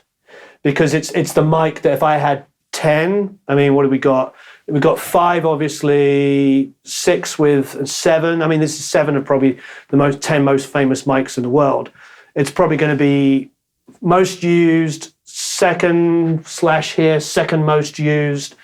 Then a certain kind of singer is going to find this amazing. A certain kind of singer, you know what I mean. I'm not surprised that it was the last one you made. Yeah, and we already had this one out, and as you already mentioned, they're very similar. So we were like, let's give this one some time for people to fall in love. This is actually more, in my opinion, more well known, the C12 than the 251. So. We also didn't want to release this soon after this and have it just completely cast a shadow on this one. Sure. So a lot of people got into our 251 never having heard or listened to or been around a real one because there's less of them. I kind of like that. I sort of feel there's a little bit of education in some of the market that are warm fans that are like, okay, I've heard about these 251 things. Let me try one out. Sure. And that was out for 4 or 5 years before this guy. You think about the M50s, the M49s, those kinds of things? We've got so many condenser mics. I think it's time for us to look, to maybe some dynamics or ribbons. We're not there yet. Nothing being launched anytime soon. But and I also kind of like what you brought up about the C12As. Is some of those other models are just not as well known. Yeah, when we were at Abbey Road, I mean, obviously all of these mics have an abundance of them, but in most of the conversations, the 49s and the 50s are like orchestra mics. They use them all over the place. We went in, both the rooms, the two main rooms are booked out for 2 years in advance and almost entirely by orchestral dates. And it's everywhere you look is M49s, M50s, everywhere. So I'm not saying they don't get used for vocals. Of course they do. But yeah, you say somebody Neumann vocal mic, they're going to go U47, probably first because of the Beatles. Probably if they're rock fans, 67s and then 87. I mean, that's going to be what people are going to say, Yeah. So I suppose it just comes down to whether you want a specialist market. It won't be as big selling as some of these, but for the guy or girl that wants to mic up a room and record quartets and... Our fans keep telling us to keep doing what we're doing. Okay. We're gonna probably be branching out in the next 5 to 10 years, but if they want us to keep doing what we're doing, we're gonna have to move to some new models we haven't done before. So those may very well be on the list for sure. I just know, like you've explained, your business model is being able to make a lot of something at a competitive price and sell a lot so that you can keep your margins down and still be profitable, at that lower price. And it might be a little bit more difficult on a specialized thing, which might sell 1/20th of, say, that what does. Yeah, it's a good point, right? If the volume isn't there. No, that's a good point. Very good point. But I've never actually owned. Have you ever owned an M49 or M50? No, unfortunately. I don't really know many people that do. I would like to. I do enough orchestra work. If you ever make M50s, go ahead and put me in the first 3 on the list. I'd do a deck of tree in that all day. Yeah, M50s, okay. So we got other areas to check out. Yeah, definitely. I think we've seen the majority of the studio. Marvelous. And we've got some mic lockers. We've got loads of Warm Audio. We have other brands too. So Warm Audio doesn't make dynamics or ribbons. So we have like coming? Sennheiser Dynamics. We're playing around with the idea, but we've got SM57s, M80s by Telefunken, Sennheiser 421s, AEA 44. So we want this to be a studio that has all of those choices for anybody that wants. Well, plus, you want to show off your pre's and compressors. Yeah, why not? Flavors of mics. Yeah, absolutely. Yeah, so, these are kind of cool. I love these metal cases. Yeah. We can lock them up if needed. But yeah, there's one of the AEAs we got there. What do you know? Coles right here. DI boxes. I want to try these out. You use these, yeah? I do. Yeah, I have 2 or 3 of those. Yeah. Great. Yeah, they're great. Nothing negative to say whatsoever. Great. Yeah, variable pad, pretty cool too. That does not affect your frequency response. Yeah. It's pretty surprising. Like you'd think a variable pad on a DI would just do some weird EQ stuff, and it doesn't. Yeah, that's great. Yeah. Didn't a brilliant mind kind of help design those things? Yeah. This is a Cinemag in it as well? Yep, Cinemag transformer, okay, and he designed the whole circuit, both passive and active boxes. It was actually his idea. He's like, you need to make a better DI box than everybody else at these price points. I'm going to help you do it. It's incredible. Yeah. Because he's a brilliant man. Yeah. Excellent. Very cool, dude. All right, well, you want to walk and see some of the shop part of the building? Let's see some of the shop parts of the building. All right. Walk this way. Oh, man. Okay. The cool story, I was telling Joe in the car last night, he was pretty tired, and so I don't know if he cared all that much. No, I remember it, yeah. So kind of an interesting story. I was at the Journey concert here in Austin, Texas, and Toto was there, and Lukather from Toto was great guitarist, love the guy. Incredible. But at the end of the show, Journey said, we have a special guest. And they brought Greg Raleigh on stage. And I was like, who is this guy? And so I looked him up on my phone and realized he was a founding member of not only Journey, he was their original lead singer. He actually sang on 2 albums with tons of hits with Steve Perry. They traded off vocals. And I never realized. I was always like, oh, it's Steve Perry. Yeah. No, they sang together, wrote these songs together. So he comes up on stage and they play a couple Journey songs. And then they start that beginning, that intro, to Black Magic Woman by Santana. Right. And I was like, this is one of my favorite songs. I just love their version of it. I'm a big Santana fan. And then Greg Raleigh starts singing, and he sounds exactly like the record. He didn't sound like anything had changed. And he was playing the keys and everything. And Santana was at Woodstock. I mean, just huge thing. So anyways, I go home and tell my wife, oh my gosh, this guy, Black Magic Woman, I wasn't expecting a Santana song, original singer, so cool. She goes, well, he lives in Austin. Why don't we hit him up? And I was like, what? So she shoots him an email, gets a call 2 days later from his son. Him and his son come to the studio. His son is a producer now. His son then produces an album in here Nice. Then his dad one day paints the first Santana album on a guitar, Greg Raleigh himself, and says, you know what? Let's gift this to those Warm guys. And there it is. So Greg Raleigh, the original Santana singer. that's the painted album that for cover, us. right? Yeah, that's the album cover. Yeah.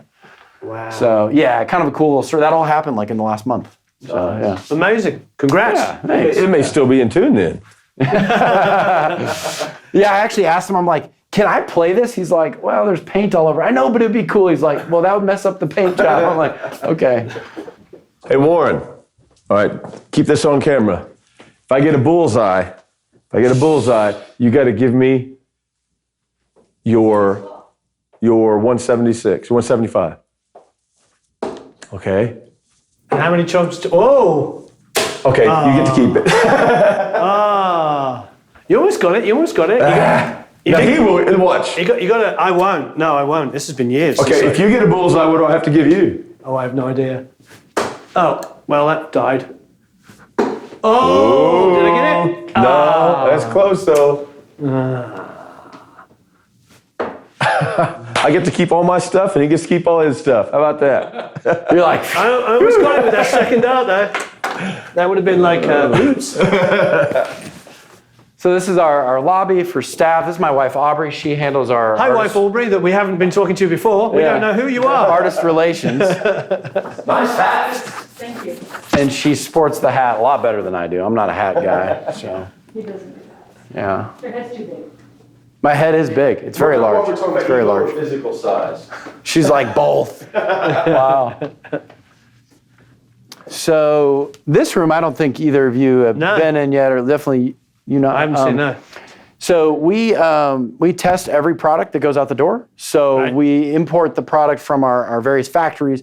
A little bit about us, what I think makes us unique is we source components from all over the world. Like we really care about the recipe of what's in the product. So Cinemag transformers are used in like high-end company, like retro design products that are $4,000. And so we use a lot of the same components that these really high-end companies are using. The way we get our prices down is we send these components over to our factories in Asia. They put them together. Products come back here to Texas, and then we test every single unit here Nice. in Texas, make sure it's good to go. And this is that room. So over here, we've got 96 channels of audio running to all these little patch bays, and you can plug in a compressor, whatever, send audio to it. We also have microphones in a soundproof booth out here, so you could put a preamp down on the table, connect to a microphone that's not receiving any signal, crank up 90 dB of gain on the preamp, and hear is there any buzz or any weirdness. So Oh, fantastic. we do, majority of the testing by ear, actually, because there's things you catch, like distortions and things that you don't always catch Sure. with other testing So you're processes. saying the microphones are in an isolated. Well, let me rephrase that. So the preamps are tested by connecting to a microphone that's isolated, because you don't want to hear any sound. You want to hear just the preamp noise or any potential issues. When they test the microphones, they actually plug them in right here, and they talk into them, listen to them.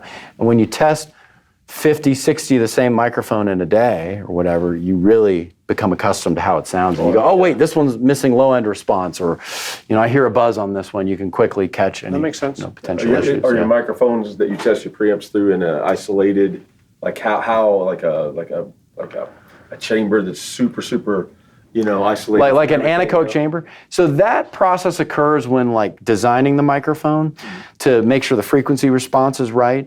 And once we get that right, then most of the testing is done by ear. And so we have golden samples that we know have been tested in an anechoic chamber that sound perfect. And then they use those to make sure. So before they start testing a round of, let's say, 50 of our WA-87s, they would listen to the golden sample first, compare, and then move through. And in general, we don't have a lot of issues. Usually things are spot on.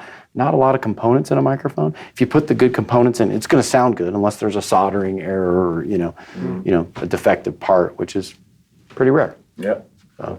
Fantastic. Yeah. Little inspiration piece. Yeah, I'm a big Beatles fan, so. You want to? Could I be a WA? Yeah, actually, I think that should go right on your forehead, Joe. Yeah, so do I. Yeah. There you go. Done. Perfect. I was hoping you Do put I it put on it upside down? No, it's straight. It's straight. You had it straight. No, I better not. I can't put it back on there because it's been used. So I was, Okay. Yeah. So that's about all to show in this room. Customer service is handled here, so we answer the phone over here at this desk. Emails here. Pretty straightforward. This is the gear testing room. How many pieces of gear kind of funnel through here a day? We test. Because you guys, I mean, you sell a lot of pieces. Yeah, last year I was about to say, this must be really busy during the day. they tested last year. I think it was close to 70,000 units through this room. Wow. Jesus, Mary and Joseph. And how many people are at the station? It kind of depends on seasonal too. Like in the fall, we get really busy. We need to hire a couple more. I think right now we have 5 or actually 6 people working in this room. Actually, 1, 2. It might be 7 because we just brought on a new guy. So it might be 7, but we could fit 1, 2, 3, 4, 5, 6, 7, 8, 9, 10, 11. Yeah, wow. Kind of Room for growth. Yeah, we could do 14 if we had to. Yeah, crazy. Yep, and we've got in here, this is our repair tech room. So any products that fail inspection get sent into here and fixed. And then any RMAs as well. So a customer who's had a product for a couple of years, it's crazy how many come back and we're like, oh, it's a bad tube. Like, it's funny how people don't know, like, oh, you have to replace vacuum tubes. Right. You know, this day and age. So, but we get, so this is the room where they'll repair any RMA defectives. Wonderful. Yeah, and then this is our warehouse.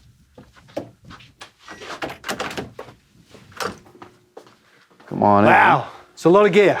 Yep. Look at all these mic capsules. Yep. There's a schnizzle ton of gear in here.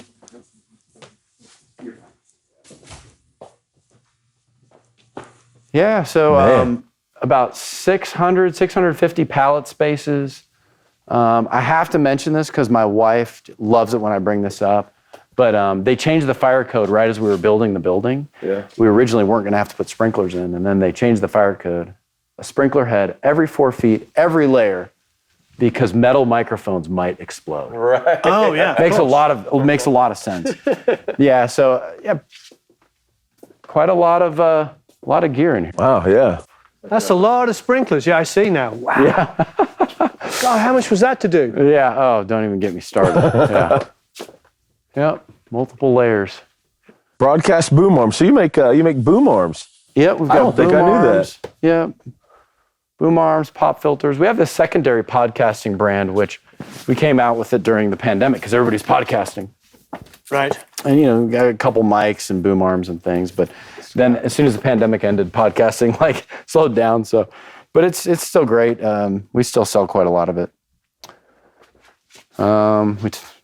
Cables is something people don't know we do. So we. I thought it was cool that you were working with Gotham. I thought that was pretty huge. I knew who they were, so I'm impressed. What are the jacks? Are they Neutrik? What are they? They're not. So they are sort of a Neutrik replica. They look like it, yeah. Yeah. Where do you make them yourself? No, we do not make these. These are made in a factory. Actually, Gotham designed sort of this Yeah. connector and Yeah. turned us onto it, so we have it added. I have quite a few of your the heavy duty one that's got the shield, the wrap around it. Yep. We love those This one? things. Yeah. Yeah. Yes. Do you like it just because it feels like it's indestructible, or is it actually easier to use? Also the way it coils up. I mean, it's so I don't know. We love them. We love them. I wish I had about 20 more. Let's see how many. talking. Yeah, exactly. Is that what's in here? Plenty of cables. Yeah. It's great. There's a lot of gear in here. There is, quite a lot of gear in here. And cables take up a lot of space as an example. But at any given time of a particular microphone or preamp, we could have anywhere from 100 units to as much as 1,000 units of just one model in the warehouse, depending on if we just received a batch or the volume. So when did that you we're get started producing. again? 2012 was when the first product was sold. So it was April 2012. So it's it's been pretty rapid 10 years. 10, 11 years. Yeah. Yeah. Yeah, that's massive growth, Yeah. isn't it? From garage Garage. to here. Yeah, I mean, it really was me hand building Good job. stuff and selling them online. Yeah, thanks. Good job. American success story.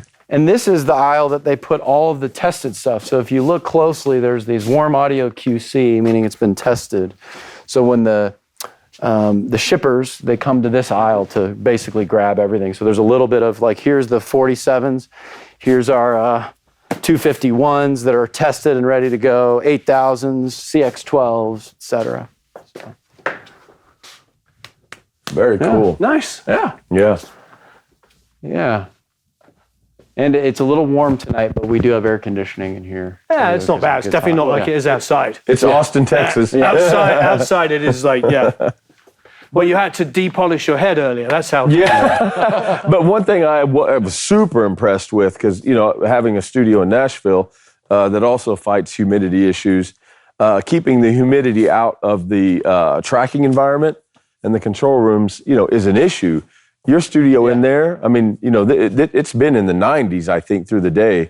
And I haven't had any humidity feeling Humidity like that. right now is about 55%. It's higher than I want it to be. But yeah, if you're below 60, you're like golden. Oh yeah, So, well, and that helps instrument tuning, as you know. Pianos and guitars, and I mean that's a thing in Nashville. In some rooms, guitar players fight double hard, and the piano, you know, by lunchtime, maybe we need to retune this thing already. But that feels like that'd be a really solid, stable environment for an acoustic instrument with it. That's a big deal, you know, big deal. When the piano, you know, that B flat is flat. It's funny you bring that. Yeah, it's funny you bring that up because we had humidity issues in our studio when we first moved in. The AC wasn't working right. And all of a sudden I came in one day and all of the rack screws on the rack were rusted. Oh my Lord. It's like I knew it felt humid in here, but I'm getting quick. nervous now. Like, let's turn off the console. And so we had somebody come in and he's like, dude, you got like 82% humidity in your studio. So we had to get it all figured out, dehumidifiers in. It's all corrected now. But I was about to freak because I'm like, we got all these Gibsons on the wall and we're at 82% humidity. And I'm like, oh. That's one of the things when I walk into a room, I think about, you know, just because of tuning. Yeah, I had to have all the guitars reset and redone later, you know, just because they're all wacky. So. Well, they've got it fixed very well, I will say. I love all the AC/DC and the Beatles. Yeah, I was looking at the Pink Floyd and John Lennon posters, actually. Yeah. Very cool. We let these guys put whatever So up. a lot of your techs, a lot of your personnel, over the last couple of days, I've met several of them, and it seems like there's a lot of musicians and engineers, you know, in the family. It's not just, hey, I was looking for a job and I found one. Yeah. It's people that actually, hey, I play guitar in a band, or I went to Crass. I heard all these stories. It's like, wow, you know, he's surrounded How many himself. people do you employ in Austin? So total in the company were about 30 people, and then Austin, we about 20 of those people. And yeah, even like John, who's down here at the end, who's a shipper, you'd think, well, he doesn't have to be a musician. Well, he basically wishes he was James Hetfield, you know?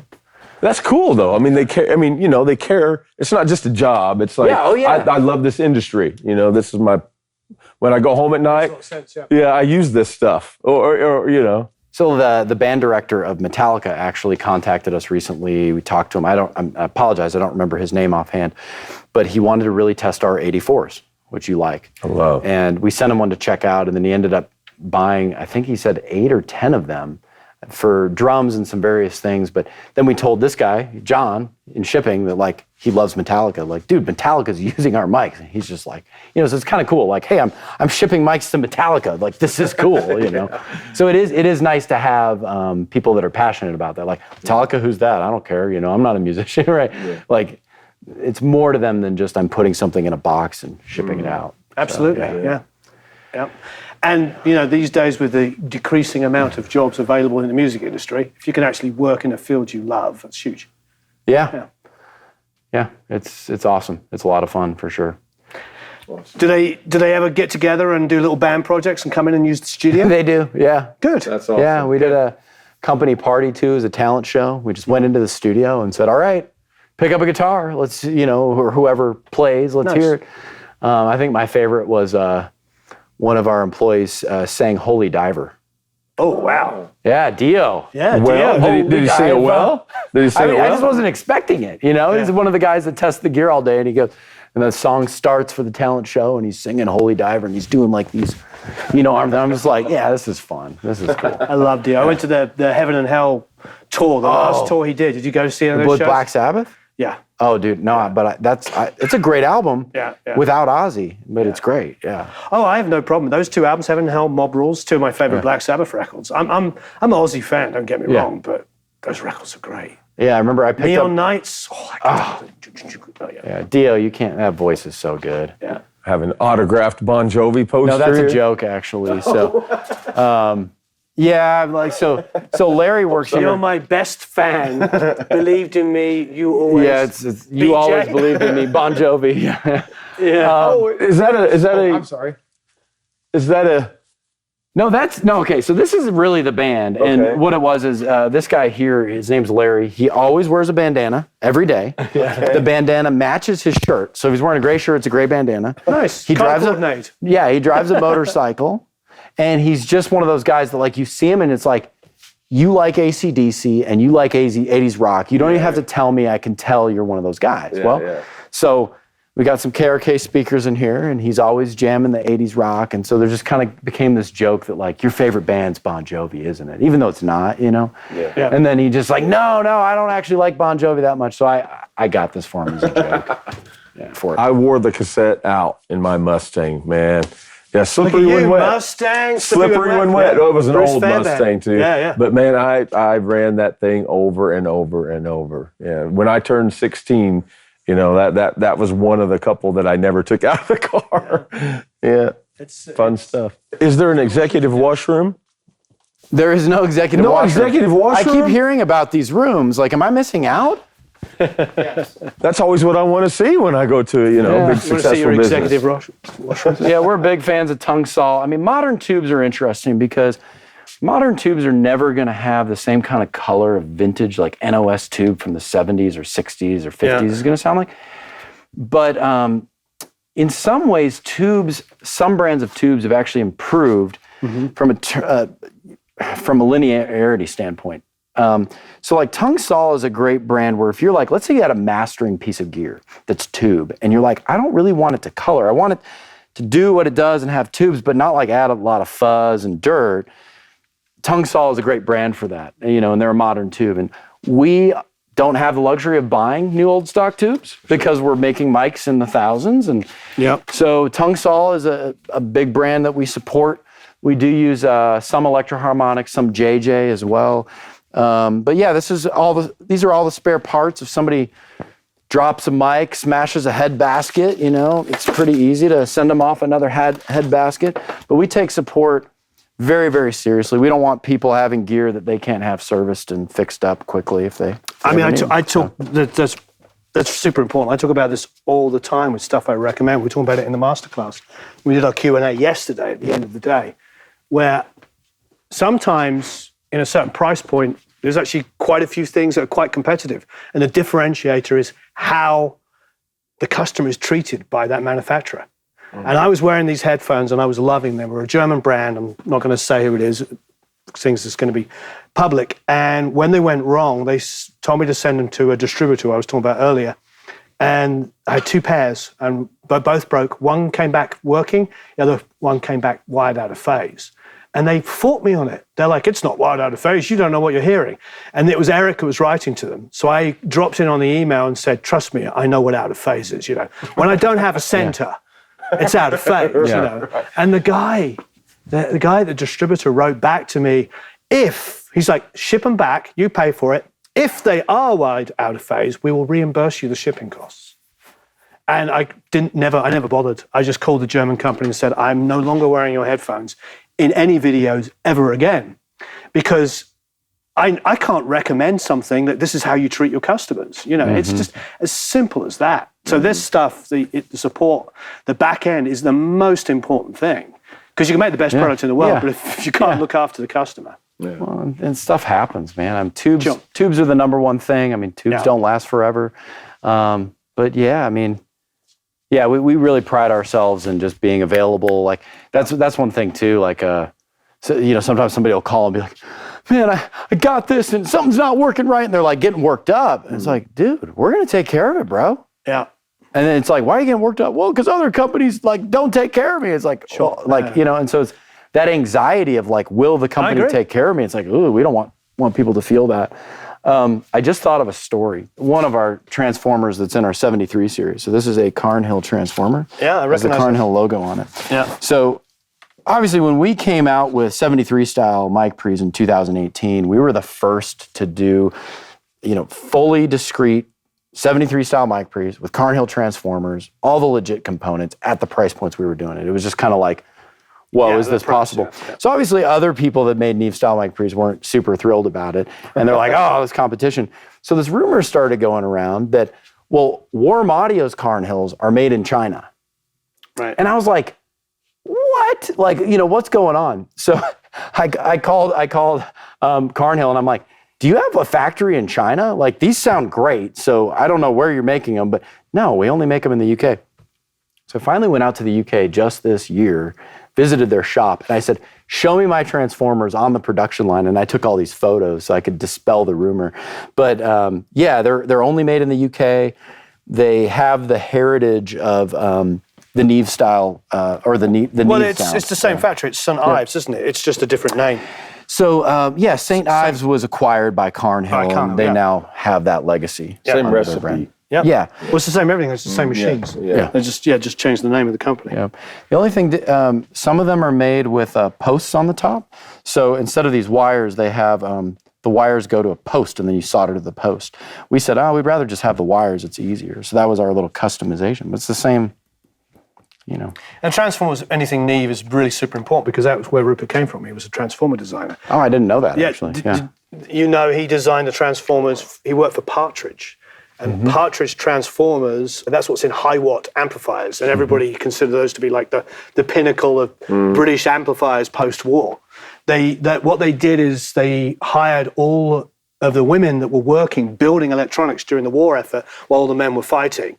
And so if you open up like a 50s, 60s kind of high watt amp, it's all point to point and all of the wiring is like perfectly military spec laid out, like it's just a work of art. So those transformers were designed by Rupert, made by Rupert in the Partridge transformers. Also went into Laney's as well, like the early Laney's that Tony Iommi made and used in Black Sabbath and everything. So it's all about the transformers. Yeah. I had no idea. That's a lot of metal right there. Yeah. Yeah. Oh, yeah. Yeah. Yeah. Yeah, and here's a couple of Cinemags that we have, so Cinemag similar. Theirs is a little bit bigger for this product, but The British one's more like the workhorse, and the Cinemag's nice and pretty. Much, yeah. yeah, Yeah.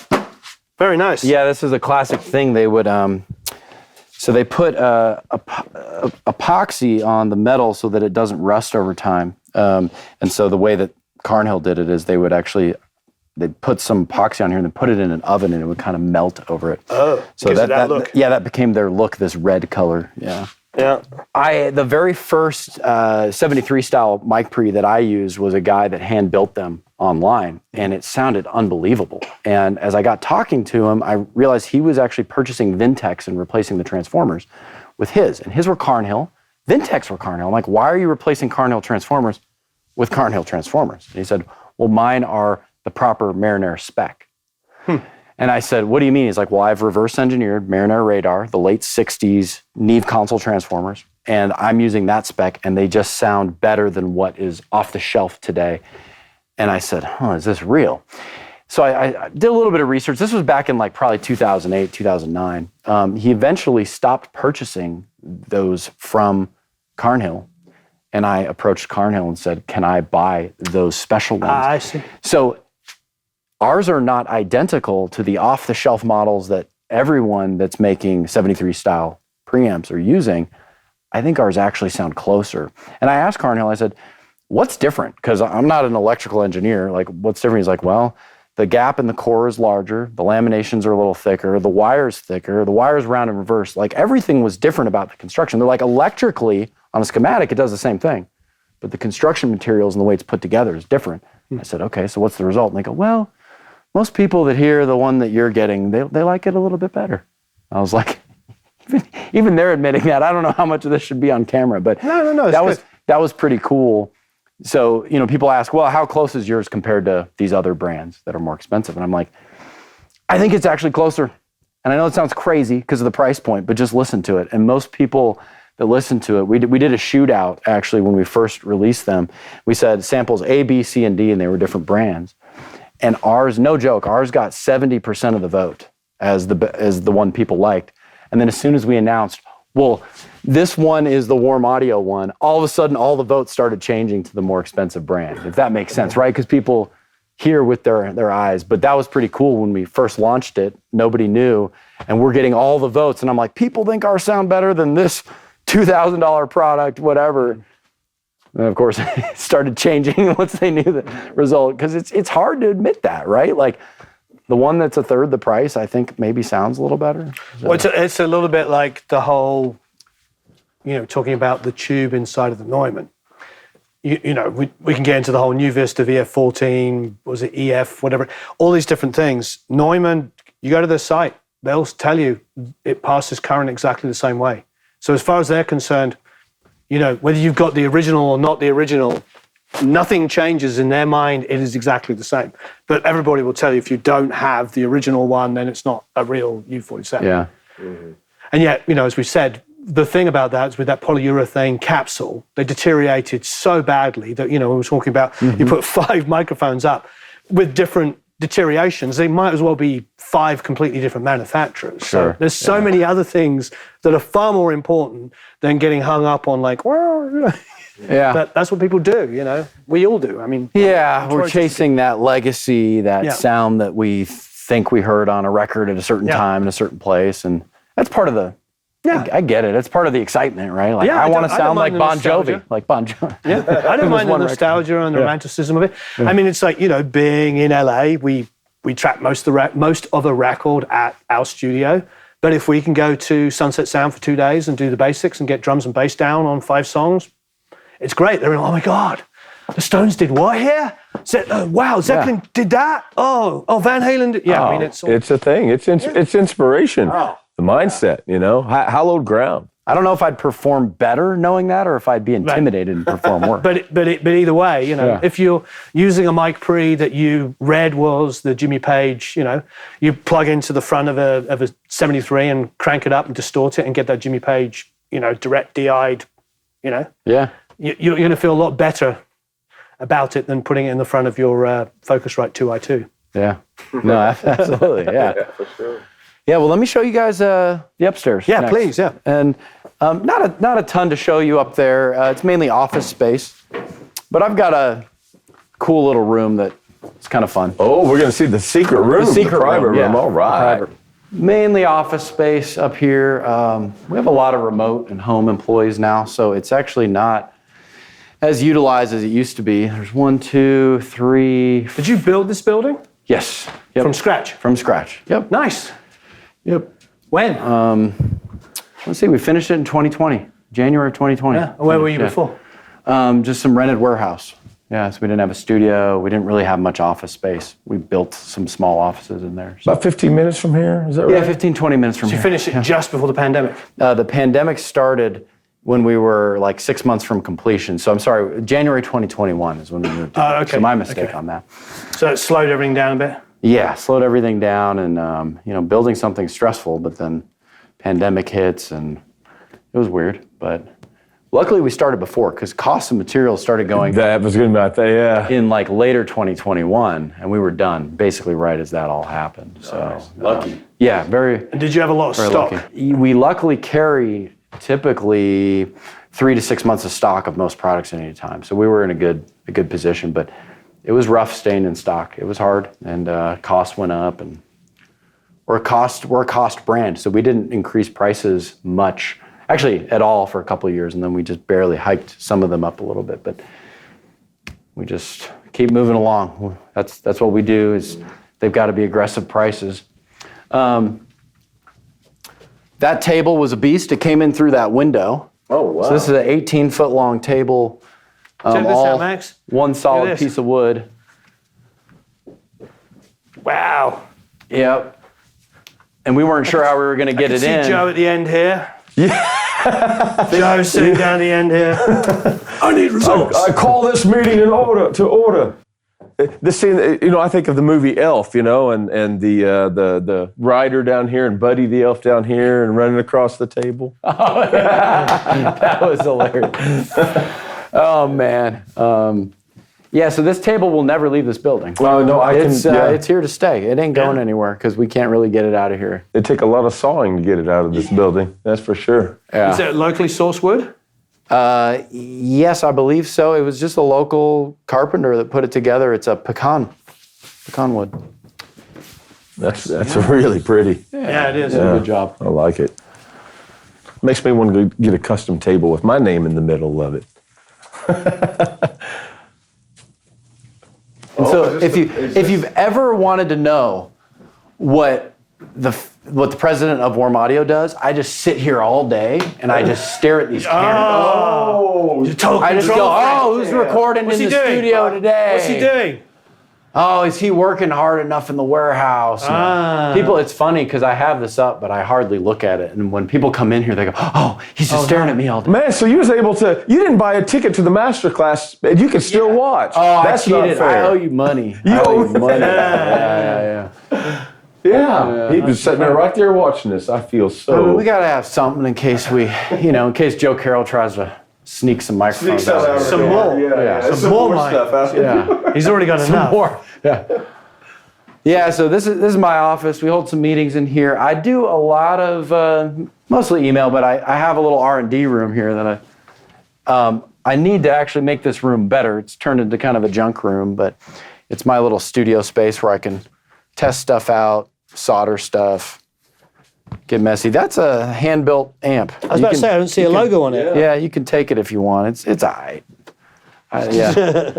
Did you make it? No, I didn't. I bought it from another guy that built it, and it's okay. I think he did an okay job. So is it not very true to the Blues Junior thing? It doesn't feel like it, but it was worth a shot. I thought I'd check it out. Well, sure. Yeah. Yeah, this I had set up, and then I kind of took it apart. I have my RME. I'm an RME fan. I like Lynx too, as you saw that in the studio, but I need to get that all repatched again. But that's just kind of fun to when I'm testing out maybe a new microphone circuit in this room. As you can hear, I got to turn down the Yeah, thing. the events. You guys familiar with this? Yeah, These yeah. speakers? Yeah.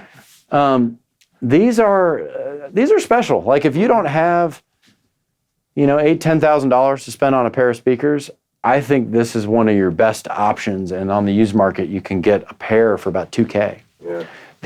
My only gripe about them, and I think part of the reason why they sound so good is, to my understanding, they're all analog. There's no DSP. So it's kind of the same, belief system as ATC. My only slight gripe is because they wanted to be all analog, the EQ on the front is also analog, and these switches over time oxidize, so you get popping and sometimes and stuff like that. So I need to go in and clean out my switches. But yeah, this was a real cool model that they released. They sound quite good. So on this desk right here in front of us, is this where you kind of design new products and tinker with them? And That's the plan for this room.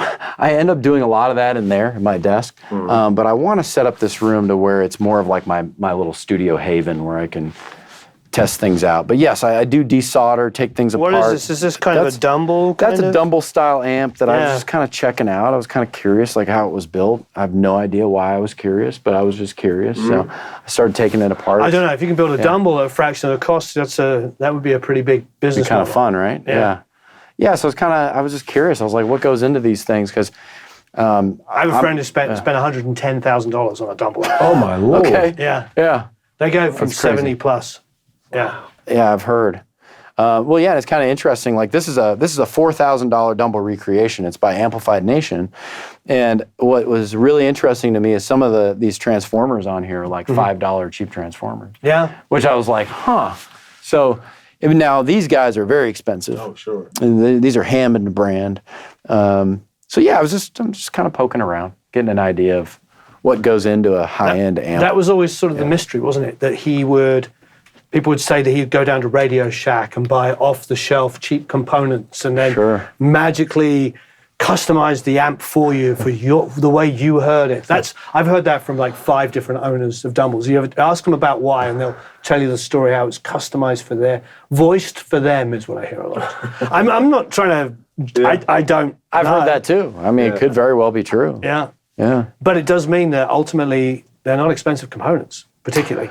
Yeah, I mean, if you have a good output transformer, good power transformer, a lot of the other stuff, the tubes and the passive components are pretty simple things. I mean, sure, these are better capacitors than the cheapest of the cheap, but these aren't like $1 million capacitors. I mean, these are, okay, this might be a couple bucks instead of a 20-cent capacitor. So, yeah, the majority of your cost is the tubes and these two big bad boys. And probably the chassis. That's the actual piece of. Yeah, chassis and the wood cabinet. Yeah, those can end up. Yeah. I know that was with the 1176 when my friend Michael gets the students to build them.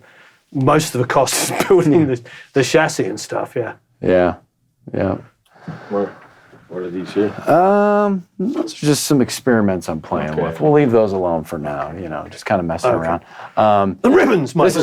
This is fun. So here's my original Klon. In case Was that the first one you made? No, so that's the original brand. Oh, Those are that's a $4,000 Klon. Yeah, there you go. Yeah. I haven't seen it in years. Yeah, But we've joked around with. honey, we're gonna. I'll finish the interview. You go on that. Nothing to see here. Nothing to see here. Yeah, I'm trying to think if there's anything else kind of fun in here. Now, is there a chance you're going to release a? So this was kind of fun. We were like, what if we made a WA87 in just a C3PO, just total blinging gold? What would it look like? So we just built one just to kind of see what it would look like. Man, what if What do you think? You think people would buy What if that? you call that the WAWH, and it was the Warren Hewitt edition, man? Oh, yeah. Might have been more working class, but yeah. So Bryce, thanks for showing us around.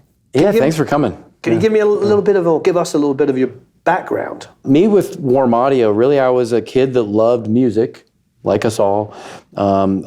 Listened to a lot of classic rock, collected vinyl, was in a band, recorded in a budget studio in my hometown of Madison, Wisconsin, where I grew up, and just wasn't happy with the recording. It was weird how I thought I'd go into this budget studio, spend $1,000, and have like a 12-track album that would sound as good as like a Led Zeppelin album. Like I just really thought that's what would happen. Well, when we were kids, I think we've talked about this, but when we were kids, there was like, you had like a home studio equipment, which you're saying was ADATs for you?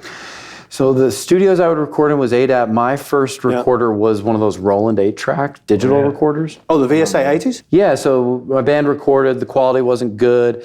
And if you've only listened to like really great recordings your whole life, you didn't realize like bad recordings exist. And then I was like, oh, this sounds bad. Like, that's, I was just kind of shocked. So we went to another studio in town, obviously young kids, not a lot of budget. Sounded bad again. So I was like, I got to learn how to record myself. And so I bought that Roland 8-track. Then soon after bought one of those Tascam US 428 USB interfaces with faders on it, this was late 90s. And started recording, did as best I could, realized I still wasn't getting pro quality sound. And then went into a studio one day that was in a music store and got a job there and recorded through an Avalon 737. I plugged my $199 condenser mic, Chinese condenser, into this Avalon. mic? It was a Studio Projects mic. Oh, okay, Remember that brand? Yeah. And was like, whoa, this Studio Projects sounds completely different through this preamp, through the 737. And so kind of set me in a motion of being obsessed with preamps. And purchased a Neve style and an API style preamp from a guy that hand built pre's. Absolutely loved them and just kind of became obsessed, wanted to start building my own. A lot of people don't know this, but there's this Yamaha series of analog consoles that were released in the 70s that are based on API. Yeah. So they have discrete op amps, input and output transformers. And right around this time, you could get one of these, like a 24, 32 channel mixing desk with like fully discrete transformer balance. I mean, it's not as good as the real thing, but for like $300. So I bought one and started pulling the discrete op amps out in the transformers and building mic pre's and selling them. And then started upgrading the transformers to Jensen, then moved to Cinemag. And it was very time consuming. I mean, I don't know manufacturing, so I was like, let me cut a wire.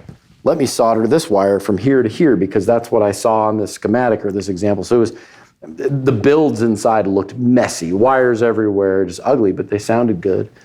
and sold about 10 of those online on eBay over the course of a couple of years, and then finally found a factory that could assemble using my components. Cinemag was one of the only transformer companies that would return my calls and treat me like a serious customer, because they're like, oh, this is some kid modding in his apartment, like, I'm not going to talk to him. And all of a sudden I go from like, you know, Cinemag treats me respectfully, and now we're their largest customer by a lot. Awesome. So it's kind of a cool story. We were talking about that in our Q&A. Yeah. It's like, you know, when you actually deal with real people, they always give you the respect. There's always, it's weird, like, you know, somebody who's like middling can have massive egos, but people that actually do this for a living will treat everybody with respect, because they've learned the hard way that you don't know where your business is going to come from. I mean, who wants to treat an assistant so bad that the next time you're the engineer for him and he's the producer? You know what I mean? This is not a business to be to let your ego run wild. So Yeah. so that's good. That's great that they actually took you seriously and Yeah. know you're the biggest customer. Yeah, and I had a sales background, which really helped me. So I did a B2B sales. Actually, my first sales job was working at a T-Mobile kiosk in college, and just having to train your brain to like, how do I talk about this in a way where somebody might want to buy it from me? Then when I was making preamps, I had to convince a distributor to want to buy it from me. And having some of that sales experience, I did a lot of phone sales for years. So I called up somebody in New York, and he sounded like kind of, you know, like a tough businessman. And I had to convince this guy over the phone to send me money and buy preamps. And so I had some lucky things in my life, or experiences that sort of set me up to be ready. But I've also been very blessed to find really cool people along the way. I mean, Joe doesn't work for me, but he's kind of one of those guys. He called me when I was a one-person company. I believe this was around 2014, probably. I was working out of my house, just kind of getting this going, and became a friend. And then Joe started doing lots of videos and workshops with us years ago. And yeah, I've just had great people that have believed in what we're doing, go and champion the product and tell their friends about it. And so, you know, been very blessed in that regard. So It's sure exploded since then. yeah, we've been, it's cool. I've got some great teammates, and they all want to, like, they all just love the mission. They're like, this stuff's good. I believe in it. It's great. Oh my gosh, Metallica bought microphones. Oh, you know, Dolly Parton was using our 251. Oh my goodness, our mic showed up in a Drake video. Like, we thought, hey, this would be cool if one day a couple people used this in their bedrooms, right? And then it's turned to just something we never expected. But we also work really hard. That's one of my things, is you have to work hard. You have to work harder than the next guy. And we're in a fun industry, but you can't just always have fun. Like, you got to show up, put in your hours every day. I'm here every day. I mean, not every day, 5 days a week. And that contributes a lot to success. I know both of you run your own businesses, and I'm sure you know that too. Low hours, yeah. That, you know, there's that temptation probably at some point to say, oh, I run my own business, I'm going to take it easy because I can. But I've never felt that way. I've always felt like the second I take it easy, you know, we'll stop being successful. So just When you launched your 73, I mean, any product in your product line, from the day you decided, I want to do that, and you started really taking it seriously until the time that you're like, we have a prototype that we're going to move forward with. Now we're going to have inventory. We're going to announce it to the world. How long is it generally on your desk before it hits the internet that it's now available or shipping soon, kind of thing? the idea is at least a year before. Then you got a prototype. Then you usually have a second or third round prototype that looks better, has some circuit tweaks. But by the time you've got the prototype finished and it's done, it's like, okay, let's put this into manufacturing.